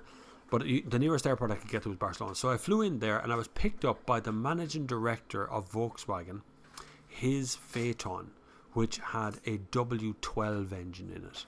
And I had a driver, proper security driver guy. And my God, did we cover some miles in that car very quickly. You know the toll bridges, we were playing bats with the little arms that pop up and let you through. It was an amazing drive up. It was a W12 engine which comes out of the of course Bugatti Veyron engine. Amazingly ground thumping sound from that yoke when it's flying along. We were racing another AMG Mercedes and everything. Incredible driving from that man. I'd sit beside him and drink a cup of tea at that speed. It was crazy. The Saint ST1, sorry, we're getting there. Saint ST1 says speed cameras are useless if you are catching people speeding. Prevention is better, which means that they also have to be credible. We put in places like school zones, accident zones, etc. We tend to put them in black spots here in Ireland where there's been an accident which has caused a death, and then we put a speed camera in it. I'm not too sure of the relevance of that. I think general slowdown, generally when something becomes socially unacceptable, like it is socially unacceptable to smoke indoors these days, so no one does it, and it's just that simple. It's not necessarily a law that's really driven that. It's just the way things have changed, the way the systems have altered out there. I think the same should apply to speeding and seatbelt wearing and putting children in child seats and stuff. It becomes socially unacceptable, and that has changed how things operate as well. I don't like the idea of catching people all the time speeding. I think prevention is far better than the cure. Mick Lawler says, sound, thanks Bob. Looking at an '08 Avensis, I'm paying 130 a week in petrol. You see, I was on the right track already looking at Avensis. So Avensis, go back again for Carina, any of those old diesel engines, you can service them yourself for peanuts, compared to an actual service in a dealership. Yeah, you could service an older, say, Carina petrol 1.6 for 50 quid yourself. Maybe even less. If you use Castrol GTX, you're still talking about Magnatech, maybe you're talking about 60 quid total for a service. If you're paying 120 quid in a dealership, you're being ripped off. Oh my god, I've lost my place. Hold on. There's so many of you here. There's so many people asking questions. I'm really sorry. I'm over half an hour behind in the questions. There's just so many. I can't keep up. But it's brilliant. Thanks very much. Don't forget to support the channel whenever you can. Do it on PayPal, Patreon, or you can do it on Super Chat right here. But be sure to subscribe and check out our Facebook page, which is also there. That's totally free. You can join that if you're on the Facebooks or the book faces out there. You can join that too. I'm also on Instagram and Twitter and places like that if you want to join me there. Any of those kind of places where we can do stuff. And also YouTube have put stories on for me, so I can do like Instagram stories, but on YouTube. Does anybody use that thing? And I can also do premieres and stuff here as well on YouTube. I don't know whether I want to do that or not. I couldn't tell you whether it's a good idea or not. Dominic Gavin says, Bob, I've noticed that you can't find any 2-litre diesels on the main dealer sites here in Ireland for configuration. Is this due to WLTP? And when will the revised CO2 be available? I see Ford have... You ran out of space there, I suppose. WLTP, yes, has knocked a hole in the market, really. Things like the Volkswagen Up GTI won't be here. Even simple things like the i3. One of the guys going, why didn't you even mention the Rex engine, which is the range extender? So like a little motorbike BMW engine fits in the boot. Not available anymore. It's gone. WLTP has taken that out of the realm. So a lot of 2-litre diesels are also gone as well, because it just won't meet those regulations to make them affordable to buy in the first place. So they're not offering them, and so that you're going to find that's going to continue over the next 12 to 18 months, and in 24 months or so we'll see the real price of cars as the taxes start to really take effect. Prices of cars are only going to go one way. They're definitely going up without a shadow of a doubt. Michelle Castaneda, and climate change is a hoax. You're insane. Just thought I'd tell you that. Have you looked out the window? Have you noticed that it's December and it's 12 degrees? Has anyone noticed this? And that's just talking about the weather. That's not climate at all. That's just the weather right now is changing. Climate change is for sure real. We are having a massive effect on the planet. With our consumption, if we all just consumed less things, and I mean consume less food, consume less coffee, consume less things that require lots of energy, we would have a great effect on the planet. It's just that straightforward. Literally, consume less and there won't be a problem with climate change. Just saying, eat less meat is a good start.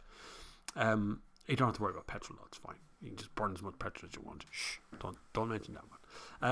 Prius Battery. Surely it must be a company that sells refurbished and ready sequence battery cells for exchange in the UK and Ireland. Fitting them actually really very easy for a competent technician. There, you just said 2 words that are very relevant there. Competent technician. Most of the time, those competent technicians already work for Toyota or Nissan or one of those companies that deals in batteries. And so they're not allowed to have a secondary business out there that can do refurbished anything for that matter. So there is an element that the desire is starting to be there. People are really wanting to talk about how to get further out of those batteries. Can you put in different batteries? Can you put in bigger batteries? And I am all for that one.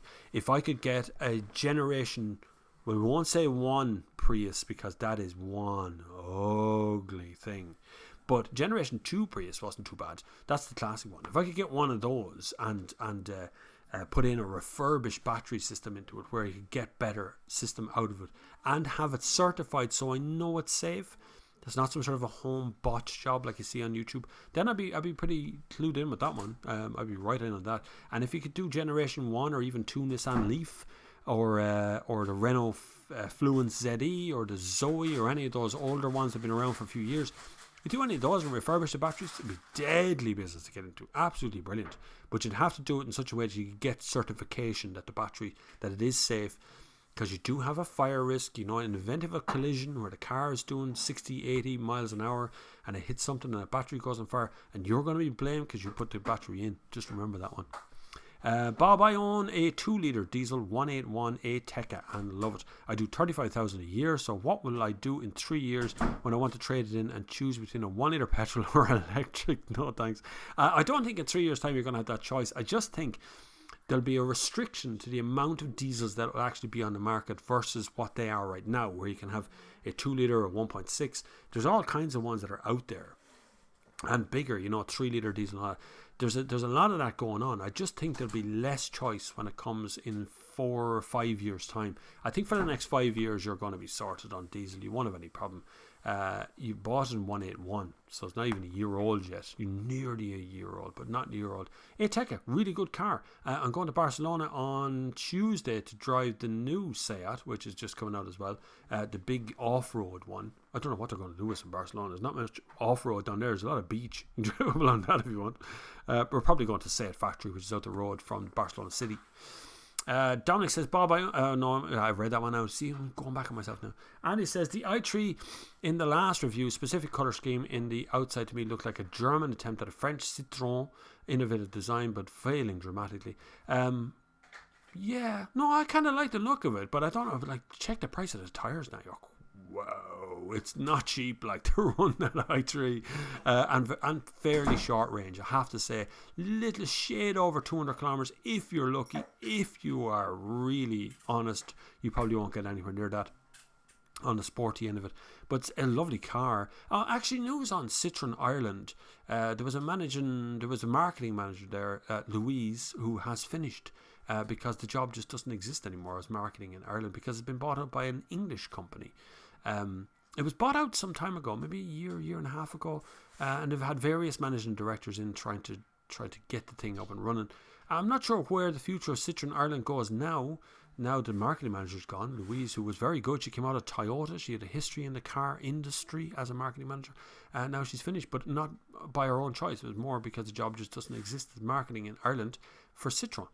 Citroën Ireland are owned by an UK company that also owns Subaru Ireland. So I don't know what's happening in that realm, who's been buying out what there and how it's after happening. But it's sad to see an end to Louise in that market. I'm sure she'll turn up somewhere else. She's a very competent, incredible worker and incredible at her marketing system. So hopefully that will pan out in the future. But just when I seen the word Citroën there, I just reminded of that one.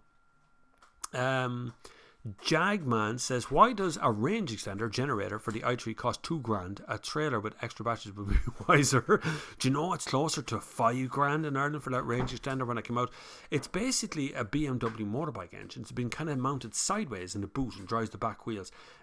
It's not supposed to drive anything. So what it does is it charges the battery and allows the battery to continue driving the wheels.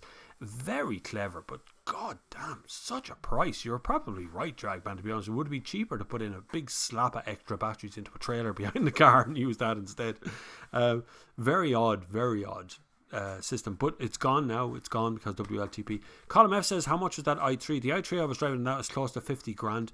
Between 40 and 50 grand you're going to pay by the time you have it on the road and you've got all your documentation done and stuff. A lovely car, but way out of most people's price range when it comes to that sporty one. But the i3 actually starts closer to 30 grand for the normal one, of which you get a better dashboard than the normal one. If you spec the wooden dashboard, It's 500 quid for the dashboard, and it's apps bamboo. It's beautiful. Love how the i ranges are made. The carbon fiber tub, all recyclable equipment. It's like 80 or 90% recyclable in the i range. So it's a real environmental way. It's a way of shining a light on what we can do in the car industry for the environment and what we're not doing right now. The majority of cars right now are made from brand new, using new press materials. Ian Miller. God, we're in the last half hour already. Bloody hell, lads, this is flying along, and I'm miles behind in the question. Ian Miller asked a question at 2:53 p.m, which is over half an hour ago. I am sorry, Ian. I hope you're still here listening. I would love an electric car, but I have no way to charge it at home, and there are very few public charge points locally. The two that are local tend to have the same two cars on permanently. That is a massive problem. It happens here at the train station as well. As a fella goes to Dublin every morning on the train and leaves his lovely Tesla plugged in there for hours, and there's a Nissan Leaf plugs in right beside him, so there's no place for anyone to charge during the day. You can charge from what we call a granny cable in Ireland, but it's actually a converter, so it charges from a 3-pin plug. So you plug in your normal charge, and a little inverter thing, is it an inverter? Anyway, whatever you call the thing, transfers it into something the car can understand and will charge the car. But it is insanely slow. It's like 10 hours, 12 hours to charge an ordinary like i3 or e-Golf. But you know, if you're charging overnight, you're not going to notice that. If you're on a night meter, it's going to be very cheap. So you can charge at home, where most of the charging should take place for these cars. You should charge at home and get it off the grid. It's only because it's free is why Irish people talk about on-street charging, because it's free. It doesn't cost anything in Ireland. You get free fuel basically in Ireland if you have an electric car at the moment. Won't last very long, but that is the problem. Infrastructure is a problem, but you know, get an electric car on test. If you can get one for an overnight test from your local dealership, get one. If you talk to a mate, you'd be surprised how quick your brain transfers over. I've had an e-Golf outside the door for a week. I've had an i3 outside the door for a week. I've had no issues whatsoever with running out of electricity on either one of them, so it works perfectly. Connor Hines says diesel won't die for at least 20 years because hybrids and electric cars won't be able to tow anything. Hybrids and electric cars are also tow rated these days. The Jaguar I-Pace can tow 1.5 tons. They are tow rated. The things have changed in the tow rating systems, where they can be. The problem was because the way that they generate electricity when they slow down. That's what happens. You couldn't tow rate that kind of system, but you can actually do it now, so they can be towing up to 1.5 tons, which is about average for any normal petrol car. So tow rating is going to go ahead. Land Rover plan to bring out a new Discovery, which will be all electric, which will be able to tow 3 tons, or so they say. That'll be a laugh. See how long that lasts without breaking down. Sunday Service Community Facebook page link is up there. Andy McAfee, look, the comments, he has put it up. It's also in the messages under my video here. If you scroll down, don't forget to support this YouTube channel. It is a tiny YouTube channel. We try to do our absolute utmost for you to bring you the most even-handed reviews we can, telling you the truth every single time. We are not sponsored, or we don't allow car advertising to come on here. Nobody pays me for car, although you will see car ads before the videos. That's not me, that's just YouTube. But you can join our Facebook page. You can support us on Patreon. You can support us on PayPal, which is paypal.com. There's a link for that down below. Or you can do the super chat right here. Just click super chat and donate some money that way. It's just as easy. It all goes into the big pot and allows me to upgrade things along the way, which is why you're seeing the lovely thing behind me here and the little Christmas lights and stuff. It's all coming out of our Sunday Service community. And we have a live meet coming up in hopefully January, late January, probably last week, somewhere around there. We'll have another one of those live meetup times so we can get over the January blues by looking at one another's cars and inspecting each other's exhausts. Welcome to the Facebook group, Brian C. Good man, Brian Kyle has joined our Facebook group. Good lad. Apart from the time where the Tesla Model X towed a Boeing 747. That's true, Neil. That is true. The Tesla has, I don't know if they've got an official tow rating, but they can tow. Electric cars can definitely tow, but it's just a question of being actually tow rated, which is a different story. Be sure to scroll down to Brian Cullen's insignia water door. It's pretty impressive. That's true. Have a look at that. It is an impressive thing, Brian. I know it's your door and there's water pouring out of your door and you still have to fix it, but like when you see it, it's like, wow, that's amazing. The most unpronounceable name has just turned up. He's a Greek chap. He does post here quite regularly. He's managed to catch it today. Thank you very much. I can't even begin to pronounce your name. I'm sure you will. Paul Orr has joined a 468th member on the Facebook group Good Man, E&M and Charlotte L, bringing up to 670. Bloody hell, that's an amazing amount of people who's joined us on Facebook. Thank you very much. I've noticed my channel has actually gone from 1% female to 15% female users, and I do get some lovely comments. My wife has taken this idea of making pom-poms, right? She's taken it to a whole other level of making pom-poms. So she's made this. Look at this. That's amazing. That is amazing. She made all these little pom-poms. She's got a little what's a pom? Is it a pom-pom maker? Is that what I think? It's a pom-pom maker. She's got one, and now she's made a little board and glued it all together there in the background and covered me in glue as well. But that's okay. I got some glue on me. Hang on, I get it off me here. Put it there. So there's my wife making pom-poms along with my daughter Hannah, who's been making pom-poms all day. Sorry, if you're listening on podcast, you will not be able. Thank you very much. You will not be able to see the pom-pom, but trust me, it's impressive, very impressive. Brian Cullen says, Bob, to be exact, it was 6 litres of water coming out of his front door of the Insignia and 7 in the back. The jug was a 2-litre jug. That's incredible. The sloshing sound must have been terrible while you're driving on the road trying to figure out what that was. Dave Davies. Oh, Dave Davies, that's a great name. Hi, Bob. Great videos, thank you. Good man. I believe this whole electric thing is moving too quickly. I still think Mazda might have got it right by furthering non-turbo, more fuel-efficient petrol engines. It's a big gamble either way, Dave. Whether you're going with the petrol engines that Mazda's trying to do, of which they're trying to make really efficient, small petrol, high-performance engines, or you're going the electric route. The problem with really efficient small petrol engines, they don't tend to last very long. They tend to be dead because the strain that they're put under consistently driving all at high speeds. Mazda having a great reputation when it comes to longevity of engines. Particularly when you look at their Wankel offering. I said Wankel, yes. Which is the rotary engine that they put out. You look at those sort of things, they would blow quite regularly. So that was a Mazda engine, and it wasn't necessarily a Mazda invention, but it was a Mazda engine, and they tried their best to make it work, and they couldn't. Just could not make a reliable version of it. So we had to, they had to get rid of that. So if they're going out that same market again, they're going to make something that's just as reliable or more reliable than that. Whereas electric engines have proven themselves so far to be very reliable. They just go and they go forever, and that's kind of what happens to them. They don't really require a lot of servicing either. Bob, what's your favourite car 2018, says Connor Hines? That's a tough question, Connor. So many good cars came out this year. I would have to say the Volkswagen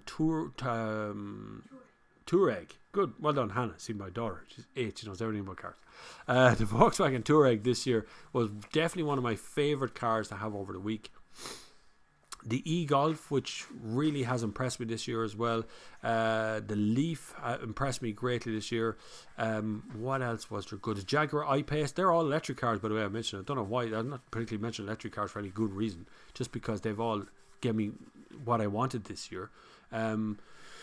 The GTE Golf was really nice. We had it here for a week. We had alongside the electric Golf for that time. What else did we have that was really good? The XC40, really good car this year. What else am I looking forward to now? The next one is the Hyundai Kona. I want to drive that thing. The interior is probably not looking the best, but the rest looks okay. There's more people adding to our Facebook, which is just in there as well. Don't forget to support the channel. It's really good when you do that. It's great. The more this community happens is brilliant. The more live times we meet up and get to meet each other. I don't think there's any other YouTube channel in Ireland that's doing what we're doing right now, which is getting together as a community and chatting about what we love. And then actually physically meeting up and talking to one another. I don't know if any YouTube channel does that. So get involved wherever you can, whether it be Facebook or here on YouTube. Hit the subscribe button, click the bell notification, leave comments and click the like things and all. It all does what it's supposed to do to kind of promote the whole channel. So it works out very well. And every Sunday we do this for 2 hours. We all get together and just chat about cars, and I talk, and it goes out as a podcast as well. Jeez, there's so many things we do here. It's often hard to keep up, but it's working well so far, thankfully. But if you want to support the channel, you can with the Super Chat, PayPal, Patreon, any way you want to do it. You want to send me stuff, there's an address on there as well, and physically send me things as people have done in the past. You can send us physically stuff as well through Parcel Motel or whatever. Send me an email and we get in touch. Or if you're interested in sponsoring the Sunday service as a business or something, you want to mention or shout out or a proper sponsorship system, email me, bobflav@thenextgear.com. We'll talk about that, see if it can be done too. JP Sull, I'm sorry JP, you asked me a question at 3:05. I'm sorry about that. I'm getting there though. Hey Bob, what's your take on a new Range Rover Evoque? Never liked the Evoque much. It's okay. It was alright. It was a bit too chintzy for me. If there is such a thing as a girly SUV, the Evoque was it. And I know that sounds really sexist, but that's kind of where the Evoque was. The new one looks a bit better, but I don't know if it's ever going to be a competitor for that segment. It's still going to be very expensive comparatively to the segment that it's trying to operate in. I mean, look at the XC40. That's a bloody good car, and it's going to be about the same size as the Range Rover Evoque. So you're in the same sort of thing, but it does look nice, but it wouldn't be my first choice off the market. And Range Rover, longevity-wise, have not proven themselves reliability. They've got a lot of electrical problems. They've had a couple of recalls on electrical problems. I had a Discovery early on in the year. You can see it in my review towards the end of the review, where I talk about the whole electronic system shutting down, the suspension system restricting my speed down to 30 kilometers an hour, and all sorts of things happened in that car in the week I had it. So I'd be very dubious about the longevity of a Range Rover, Land Rover at the moment. Not to slag off the cars are brilliant. If I won the Euro Millions in the morning, I'd go and buy a Range Rover Vogue, probably. No, I'd probably buy a Volkswagen Touareg at the moment. I recall Mercedes had a diesel electric engine they did very long ago, and they do hybrids as well. Don't think they're going to go the diesel hybrid route too much though. Diesel hybrids only good in buses. Electric takes up drive. Diesel engines take over, assisted by electric. Buses do huge miles and need to stop and start in towns. All that lovely torque. That's true. Worked well. Andy says, reference flashing to warn of speed cameras. I'm quite selective on doing this. If it comes some chopper absolutely hammering it, I leave it to them. I'm kind of the same. But I would tend to light up a whole road when it comes to flashing at people when they're coming at me. I don't want to blind people. Some people don't know what you're talking about. But I grew up in that era where you would flash the oncoming cars when there was a fella with a little gun over the hill. But now it's this electronic system. It just goes bang, bang, bang. Catch you every time. Equally, if I see someone absolutely flying a flash, if there's one ahead, and watch them slow in my mirrors. Yep. So as much as you can, help out anybody you can. Oh, Cross has landed. No comments up to this point, but here he is. The i3 range extender costs almost 10 grand in Ireland due to increased tax and reduced grants. It's not worth 2k. Very few owners have ever used a Rex. I've never needed it in 180,000 kilometres. The only time, the first time when it was just launched, I had an i3, and I drove down from the Independent in Dublin to here in Portlaoise. It was 80 kilometres, but I had not charged the car all day, so I'd driven up there and I was driving back, and just as I came into where I live here, the range extender cut in. That was the only time I've ever used one. So, and it worked, it was fine, but I'd no reason to have it at all. And I've had the i3 for a week, the i3S for a week, never needed it. I have the e-Golf outside the door right now. I definitely don't need any sort of range extender in that. I've been driving around it all day. It's still 3/4 of a tank in it. I was filming it this morning. It's fine. So I wouldn't worry about range extender. My main fear of flashing is seeing a distinctive car save their neck, warning them, and then seeing them on the news 2 weeks later having killed someone. Nah, I wouldn't even think about that. I don't think about the future stuff. I just think about what's happening right now this minute. I think getting caught for speeding, there's nothing will frustrate you more in the whole wide world than that moment where you're travelling 8 or 10 kilometres above the speed limit. You see the little flash in the back of the camera and you go, oh, the whole day then wondering, next 3 weeks wondering you're going to get some letter in the post, and it's not worth it. Flashing your headlamps for an hour is illegal in the UK. Yeah, the law isn't quite that. So the law, we don't have that law in Ireland where you can't flash your headlamps. You can flash your headlamps. Depends on what you're flashing it at. So if flashing your headlamps were illegal, they would take away headlights off your car. So just think about that for a second. You can turn your headlamps on and off all you like. You can say whatever the reason. Why were you flashing your headlamps? Because I wanted to flash my headlamps. Because I wanted to alert the other pedestrians to know, or the other drivers to know that I was actually there. You don't have to say you're flashing because you were trying to get people to slow down. Don't mind that crap. Not illegal. That's just someone telling you it's illegal to make you stop doing it so they can catch you speeding. Wouldn't you love... You're coming over the hill, you're having a bit of fun in your car, you're enjoying yourself, you're having a bit of crack. You're not necessarily speeding, maybe just drifting over the speed limit a tiny bit, and somebody flashes your lights and you slow it down and turn the corner, there's a speed van. Wouldn't you love to give that person money, buy them a coffee, buy them a pint, just buy them something to say thank you for saving your license? If you like that, then other people like that. Pass it on. It is good karma, lads. Riven in his electric pickup truck, yep, I know. Brian Cullen, Bob, someone speeding is not looking out for you and me. They are putting me and you at risk. Should be condemned. I am condemning it. I don't agree with speeding. It doesn't mean we have to be caught everywhere we go. I mean, eventually we just go, sure, just give him a speeding ticket. He's doing 105 in a 100 km/h zone. Just, 80 quid and 3 points on your license. There you go. Connor Haynes, EVs are better to tow vehicles than diesel. That is correct. Electric torque, don't confuse lack of an official tow rating with technical inability. The current EVs with tow ratings, there's loads of them. Legislation, the way it's rated varies from country to country, but basically they can all do it. An EV, any electric car, the torque level on an electric car is very high. I mean, really high. When you floor an electric car, forgetting Tesla, any of them, when you floor it, you feel it. I mean, you really feel it. Most of those cars, that e-golf does the whole time. The traction control light comes on constantly, just pulling out of a junction. So they are really good at what they do. So electric cars can definitely tow, but we'll see how that develops over time, whether we can get them to the point where we can actually tow more than a diesel car. Then that's another reason to get rid of diesels. Manufacturers need to get towing capacity sorted when getting type approval. Well capable but totally illegal for the poor owner. It's not officially rated and an instant void of insurance. That is correct.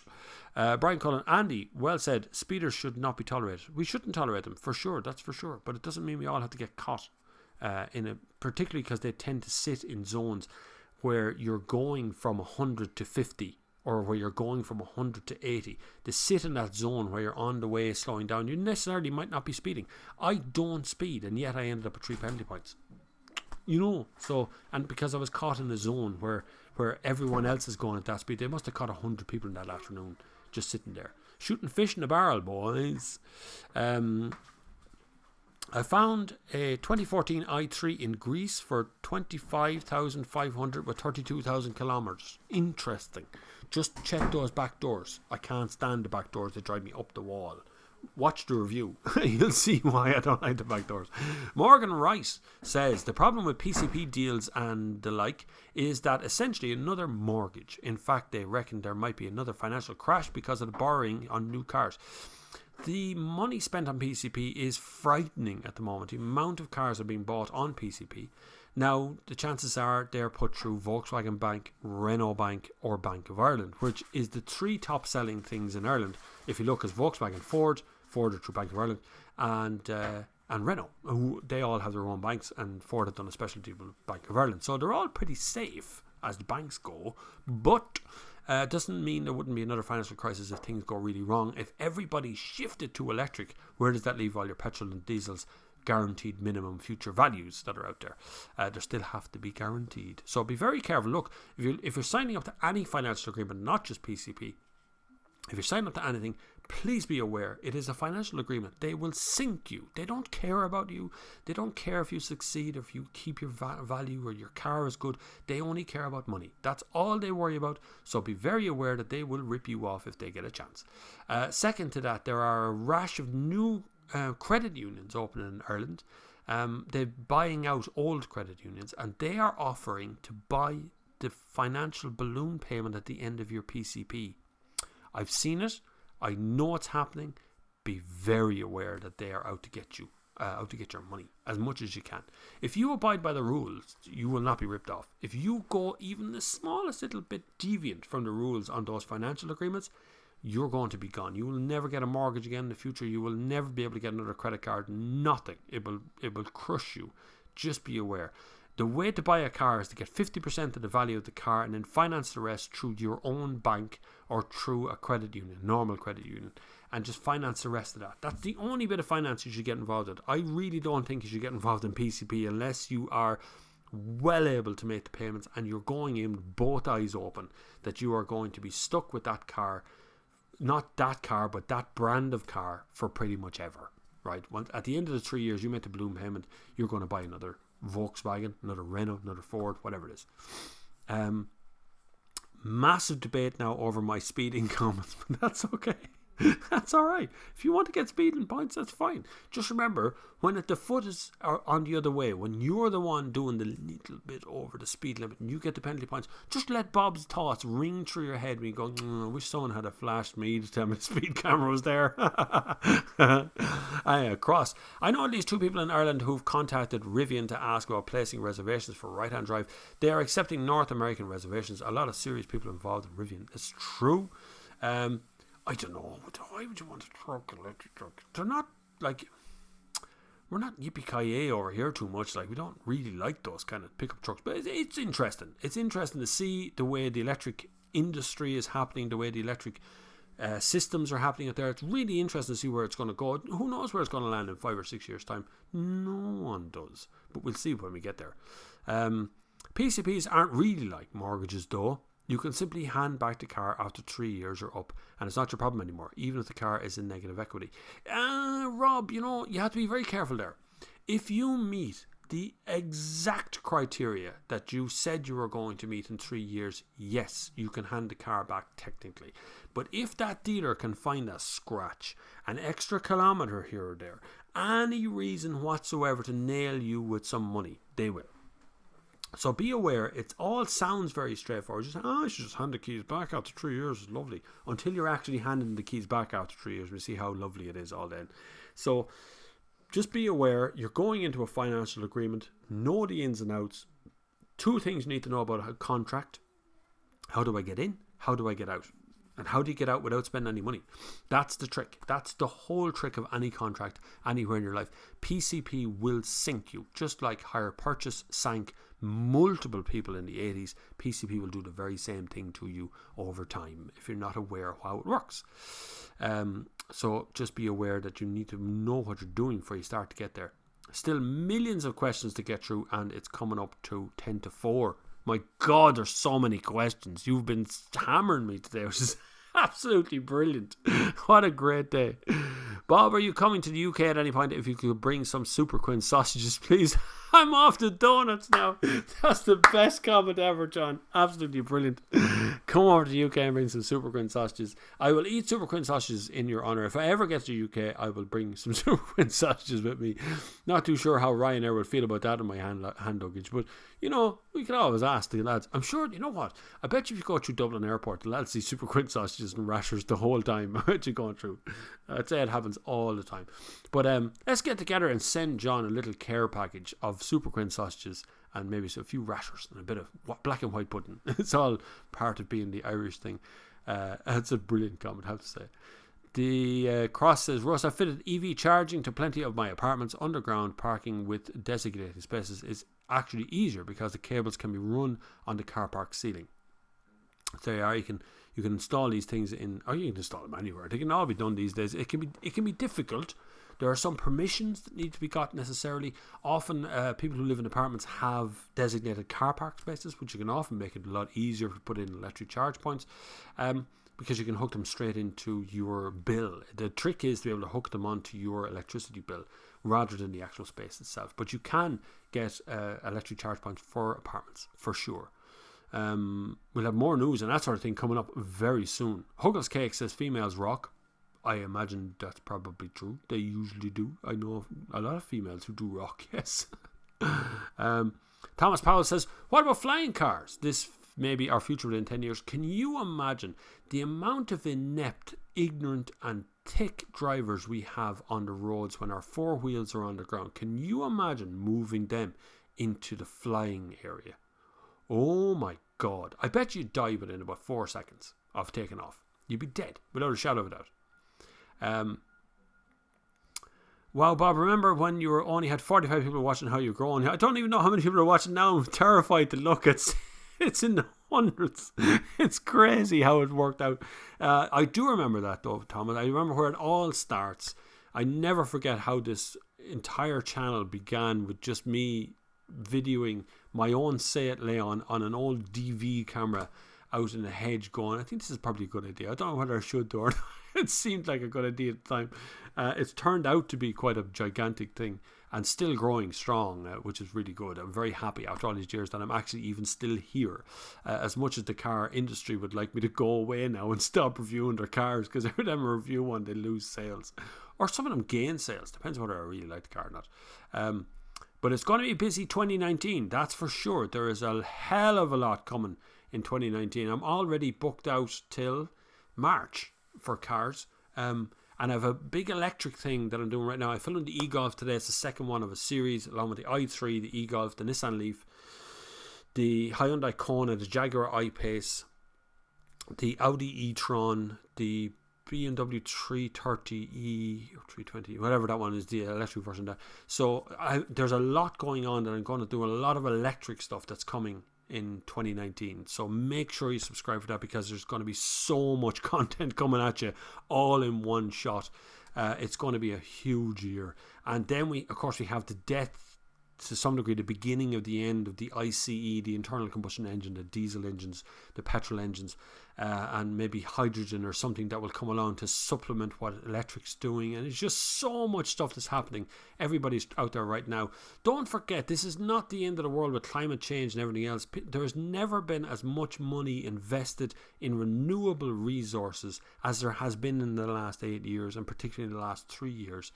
A gigantic amount of money is heading towards renewable resource. We're on the way to helping the climate stop changing, and we need to do our part as a group, as an individual. We can put pressure on Lidl or Aldi or Tesco to stop serving us so much plastics. If we can stop consuming so much stuff, it will all help to keep our cars on the road. If 50% of the cars on the road today were electric, can you imagine how much cheaper diesel and petrol would be at the pumps? I know it sounds a bit weird, but that's the truth.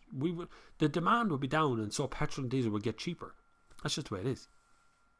We go another couple of questions. We still have a few minutes left, so we go another couple of questions. There's so many people asking each other questions, which is even better. This is exactly why this channel exists. It's such a big, huge family of people who all get together on a Sunday and have a big chinwag about petrol and diesel and cars and insurance and PCP. It's brilliant. If you want to join in, of course, you can support the channel any way you possibly can. Be brilliant if you could support it, but particularly if you can just subscribe. That's the most important part, that you subscribe to the channel and you share it and tell your friends, and get other people to subscribe is always good as well, because subscribers help the channel survive, help the channel grow. It helps me grow in ways so I can invest money and make sure that everybody gets the best turnout every time. And I can get lights and things behind me and things that are happening as well. And we have a live meetup coming again in January, if we can possibly bring it. Cross the town about outside charging and charging in allocated car park spaces. I have a garage, but I charge outside the garage, and I have a charge point inside the garage. So just run the cable under the door. Works perfect. It's never given me any trouble. And I'd say, in all the electric cars I've had since electric cars started coming out, I'd say if I spent 50 quid on charging all of them over the whole time that I've had them, I'd be very lucky to get anywhere near that. Anyway, they're cheap. They're much cheaper to run than petrol diesel cars. So scrolling through your questions, there's so many questions that it's absolutely crazy. Cross is saying Ireland's going 80% renewable for electricity by 2025. We're nearing 50% now. I noticed that the other day. There is a website you can go to that I have in my bookmarks. I'll share it on the Facebook page after. You can actually go in and see where the energy is coming in and out of Ireland right now. I mean, live. You can see what we're running on, whether we're running on fossil fuels or renewables or wind or air. There's a great website that does it, and it's an official one as well. So I'll put it on our Facebook page after if you're interested in that. But you have very few Tesla charging points. Tesla don't do... See, Tesla's idea is a supercharger, what they call a supercharger, which is just a fast charger really, is only at points where you need them. So you drive a destination charger, one that's in a hotel, and there's a switch inside them you can change over. Easy. Jared says, Bob, have you got a Christmas Spotify playlist we can follow you on? A little lad loved to call out earlier. Thank you very much. Anytime you need to call out. I have not got a Christmas Spotify one. I actually came across a Spotify list. Oh wait, no, I have to thank somebody. Stop for a second. I didn't see this. Ian Bedworth, you're very kind. Ian Bedworth supported the channel on Super Chat, not Super Chat, on PayPal. Thank you very much. You are very generous. Thank you very, very much for sending some money our way that will be invested into the Sunday service or into some part of this channel. Maybe I might be able to pay for a hotel at some point when I go filming or something like that. I do have. Where did I see that thing the other day with the Christmas Yorkie thingamajig on Spotify? I don't really listen to Christmas songs much on Spotify because I listen to Xmas FM here in Ireland. They're also online as well. They do just the Xmas stuff. I can't find it now. Not terrible. Oh, I know. Here it is. Christmas is Coming. It's called. There it is on Spotify. Christmas is Coming. And it has Last Christmas. Here, hold on. This will probably get me banned from YouTube. Should we play a little bit of Last Christmas I Gave You My Heart? There, that's the first one straight off.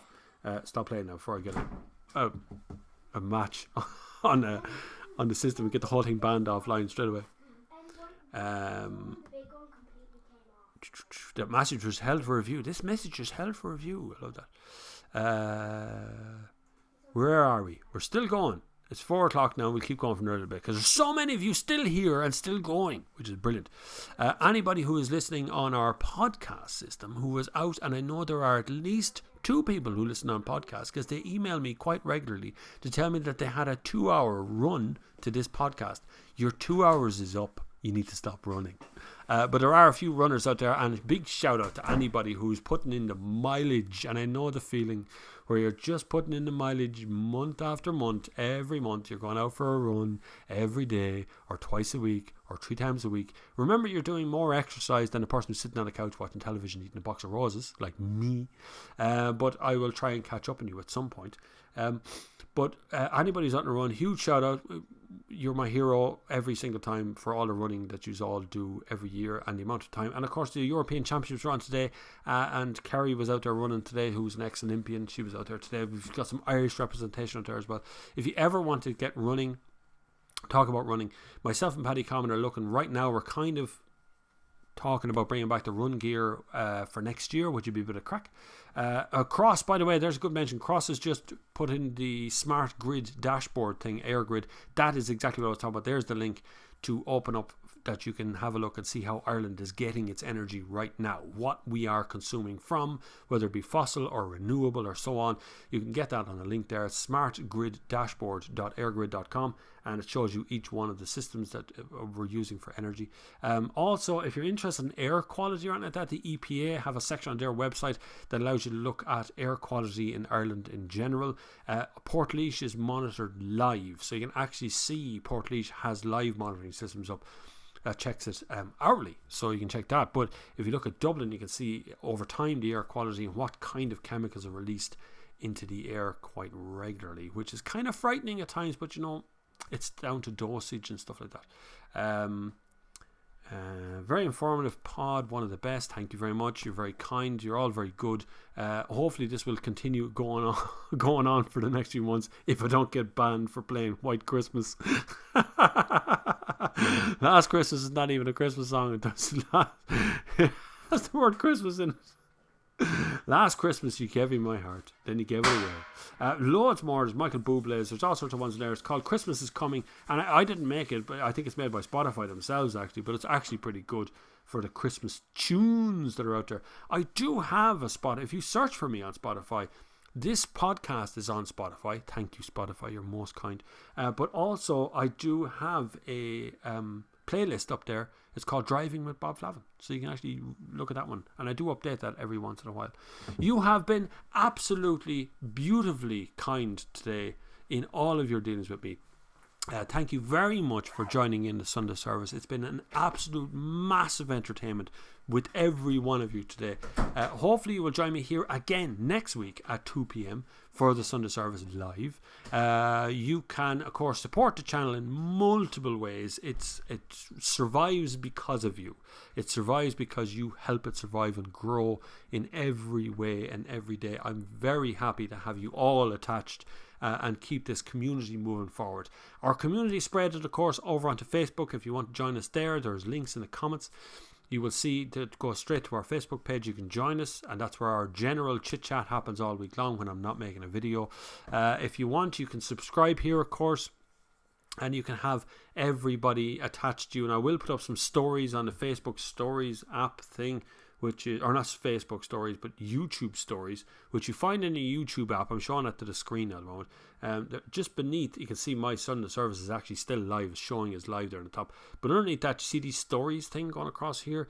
That's where you can find the YouTube stories, which I will add to it. I can do it when I do this. I go like that, and then I go story, and it says story there at the bottom. See, like that. That's my screen, by the way. That's what you're looking at. Here's a reflection of my screen. Well, no, that's not script. Allow access. Start the story. Yeah, well, I put it up already. Yeah. So it comes up like that. There you are. Sorry, it comes up like Instagram stories. Same sort of thing. So I will put stories up there if you want to follow along on that. It's just like what's happening behind the scenes or something. But I do mostly do that over on Instagram. So whatever you want to find, you will find me in multiple places. It's been an absolute joy to have you here throughout this entire day. Hopefully I will see you again on the next video. Leave a comment. I answer every comment wherever I possibly can. But if you can't watch the videos between now and there'll be a few of them, Audi A6 will be out soon. There'll be loads of videos coming out over the next week or so. If you can't join us here again next Sunday for the Sunday service. And until the next time, I will see you on the far side.